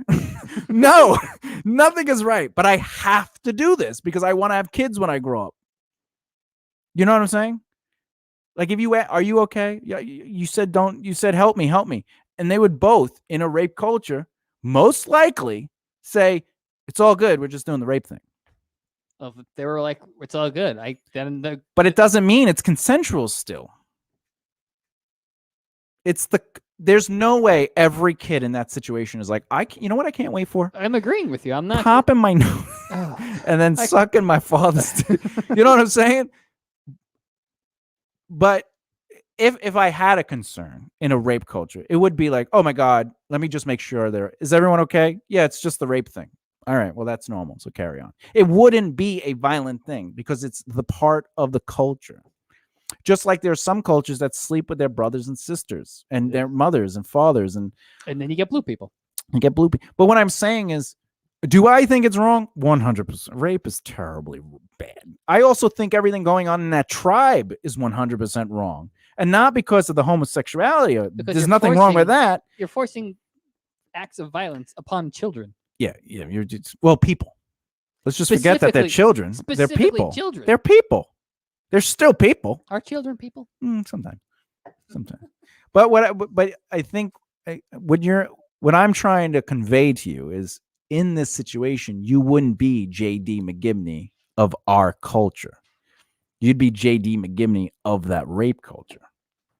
You may say, "Hey, is everything all right?" But you wouldn't pull someone off violently because you don't believe in violence. Or you do believe in violence just when you believe it's appropriate, which also means you believe in violence. You know what I'm saying? If you don't believe in violence, your first course wouldn't have been pull them off. Your first course would be to get help, maybe interrupt them. Yo, what's going on here? You know what I'm saying? Like, it would be to try to create a conversation. I'm saying if violence, you don't believe in it, it shouldn't be your first course, because if it is a part of the course, then it is something you believe in. Does that make sense? Yes. It's like, I don't believe in guns. How many guns do I own? At least 42. I used to shoot guns, but as I started to not believe in the guns, you're like, I stopped shooting guns. You know what I'm saying? Yeah, because you're like, I don't believe in it, so I don't want to use them. So I don't want to use it. But anyway, that's besides the point. But in a rape culture, it would be normal, which is insane. Yes. So we've established that we do not live in a rape culture. We can't. There is lots of rape, but it doesn't necessarily mean It is the culture. Meaning people are like, "What are you doing today?" I got 2 rapes and I got to get to the bank. You know what I'm saying? Like, because in our culture we go, "Oh, I got to go to the bank, but later tonight, me and my girl, we're gonna get it on." Like no one's looking at that. Oh, this is good. Oh yeah, man. They actually high five. In a rape culture, they'd be like, yeah, I got to go to the bank, and then later tonight, I got this girl I'm gonna rape, and then they're like, woo, and they high five. That's a rape culture. I mean, there are probably people who do that, but yeah, but it's those not people the are norm. terrible human beings. Yeah, like if you and I saw someone do that, we'd be like, it's a joke, right? And if they're like, no, man, I'm so proud, we'd be like, all right, well then, my friend doesn't believe in violence, but I'm probably gonna have a nice long talk with you. You don't believe in violence either. No, I don't believe in being violent, but I'm happy to beat the shit out of somebody. Also, you're very happy to teach people lessons. Yeah, I teach people lessons. Like, for example, I don't believe in killing people, but that doesn't mean I won't tear your skin off. You don't need skin. Well, no, I think you deserve to be punished for your misrepresented behavior, but the crime has to fit. The punishment has to fit the crime. Like if you stole candy because you're starving, I'd be like, take it all. You're not going to be like, I'm going to chop off your toe. Yeah, I wouldn't. Or if like someone stole a coat, I'm like, hey, get back here. I don't have money. I'm freezing. Whatever. I don't know if that's real or not, but keep going. Like, you know what I'm saying? But if someone's like, I'm going to rape somebody, it's like, all right, well, now you got to get raped by a bull. That is an appropriate punishment. This bull ain't gonna. Oh my God! Oh, Sam! Who's Sam? I don't know. Don't worry, we're using the small bull today. Oh, thank God. All bulls are big. We're gonna use the what is the moose? We're gonna use the small moose today. Oh, God. Walks up. This thing's 7 foot tall. Hey, he's the runt. Seen a buffalo? Oh my God. Out of all animals in the world, okay, and they have to be at least your size or bigger. What animal would you let have sex with you? Woodchuck. There's no woodchuck as tall as you. Are woodchucks as tall as you? No, I was making a me being short joke. I get that. All right. Let me ask you a different question. If there was an animal your height or taller, which one would you let have sex with you? Seal? Seal is a man. No, like the animal seal. Counts as an animal. So you're choosing a guy. We turn into Michael Jackson. A seal? Is a seal bigger than you? They're roughly about my size. They're like dog size. Seals are bigger than sea lions, right? Seals? A lion? No, sea lions are the big ones. Yeah. So seals can be human sized. Let's see how big seals are. Seal size. Oh, look, it's by Rose. Apparently, the song was literally written for... Holy crap! What? All right. So there's a couple. Oh, let me take a look. All right. So we're looking at seals. 12 feet. That's a walrus. Oh. We're looking at it. All right. No, it's an elephant seal. And a walrus. Oh yeah. See, there's more words on here than what you see, JD. The world. This is where I would say, oh, it's the JD show. Well, I couldn't see over there. I know you're like, no, it's a northern. I know you can't see, but you told me I was wrong, and you're like, no, it's the northern elephant seal. It is also the northern elephant seal, but not no, I am wrong. If I say walrus and you go, no, that's the JD show. That's because you're not paying attention. It's just about what you saw. That's why I say that. That's why it's funny to me. Because you literally said I was wrong. No, it's northern elephant seal. As if the confidence level of you even mattered at that point. No, JDC. Get the hell out of here. All right, anyway, there's a bunch of seals. How tall are you? 5'4". 5'4". All right. There's 5'7". Arctic seal is shorter than you. 5'1". Oh. 5'4". South African fur seal. Oh. But you said you're 5'4"? I am. All right, so you got that one. That one or taller? That one's 5'6". You want to go with a 5? Is this the only one you see? At the moment, this one's. There is only New Zealand. So which one would you go for? Because there's some different heights here. They have to be your height or taller. I can't really see what they look like. Whichever one looks cuddlier. Why don't we go with this one right here? Which one? New Zealand. New Zealand. Let's see this. Oh, look how cute this one is. Look at this one. Look at how cute that is. This is cute. Let's look at their penis. New Zealand penis. Oof. Oh, look how little that is. Well, that wouldn't be that too Aw. bad. New Zealand seal Look at that little eyeball. has sex. With guy. And it's on your birthday. Oh my God! Look at the size of that thing. Oh, that's his foot. All right, thank God. So you'd have a seal, huh? New Zealand. So that now we know. New Zealand seal. You would really have? You would let it have sex with you? I mean, in this scenario, yes. Man, I would say kill me. See, I wouldn't even have a choice. Look at you. You just jumped right in. Seal. Seal. I'll take the seal penis, please. It's not a walrus, Tom. You're wrong. This one is 12 feet. I'm looking at a list of seals. No, I only see this one. Do you see how crazy that sounds when you did that? Yeah, definitely. How would you react if I did that though? Like, I wouldn't care. You wouldn't care, right? No. See, me making a joke about it is me not caring about it because I'm amused by the behavior of it, so that makes me laugh. But if I cared about it, I'd be like, Well, I'm glad I'm like. I'd be like, JD, you taking got to away move out. Seriously, like if I cared, I'd be like, I was like, if you're here tomorrow, I'm just gonna start beating the shit out of you every day. Like that's how you know I would care. But I don't. I make fun of you. I make jokes. Well, I'm glad that I'm taking away at least a little bit of the boredom. You're not Oh. at all. I'm still bored. This is not interesting. This is whales. You're No, like, explaining to you how to be a human being by not saying I am wrong when I am clearly right. You were right as well, but you were wrong at the beginning of your sentence. No, it's the blank blank blank is wrong. But yes, that whale, that seal also is 12 foot. correct. But I meant to say no. JD, do the JD Hulk for me. Arr. No, come on, go JD. No, I'm not good at it. do it once. Arr. No, you got to step back though, so you don't blow people's ears out.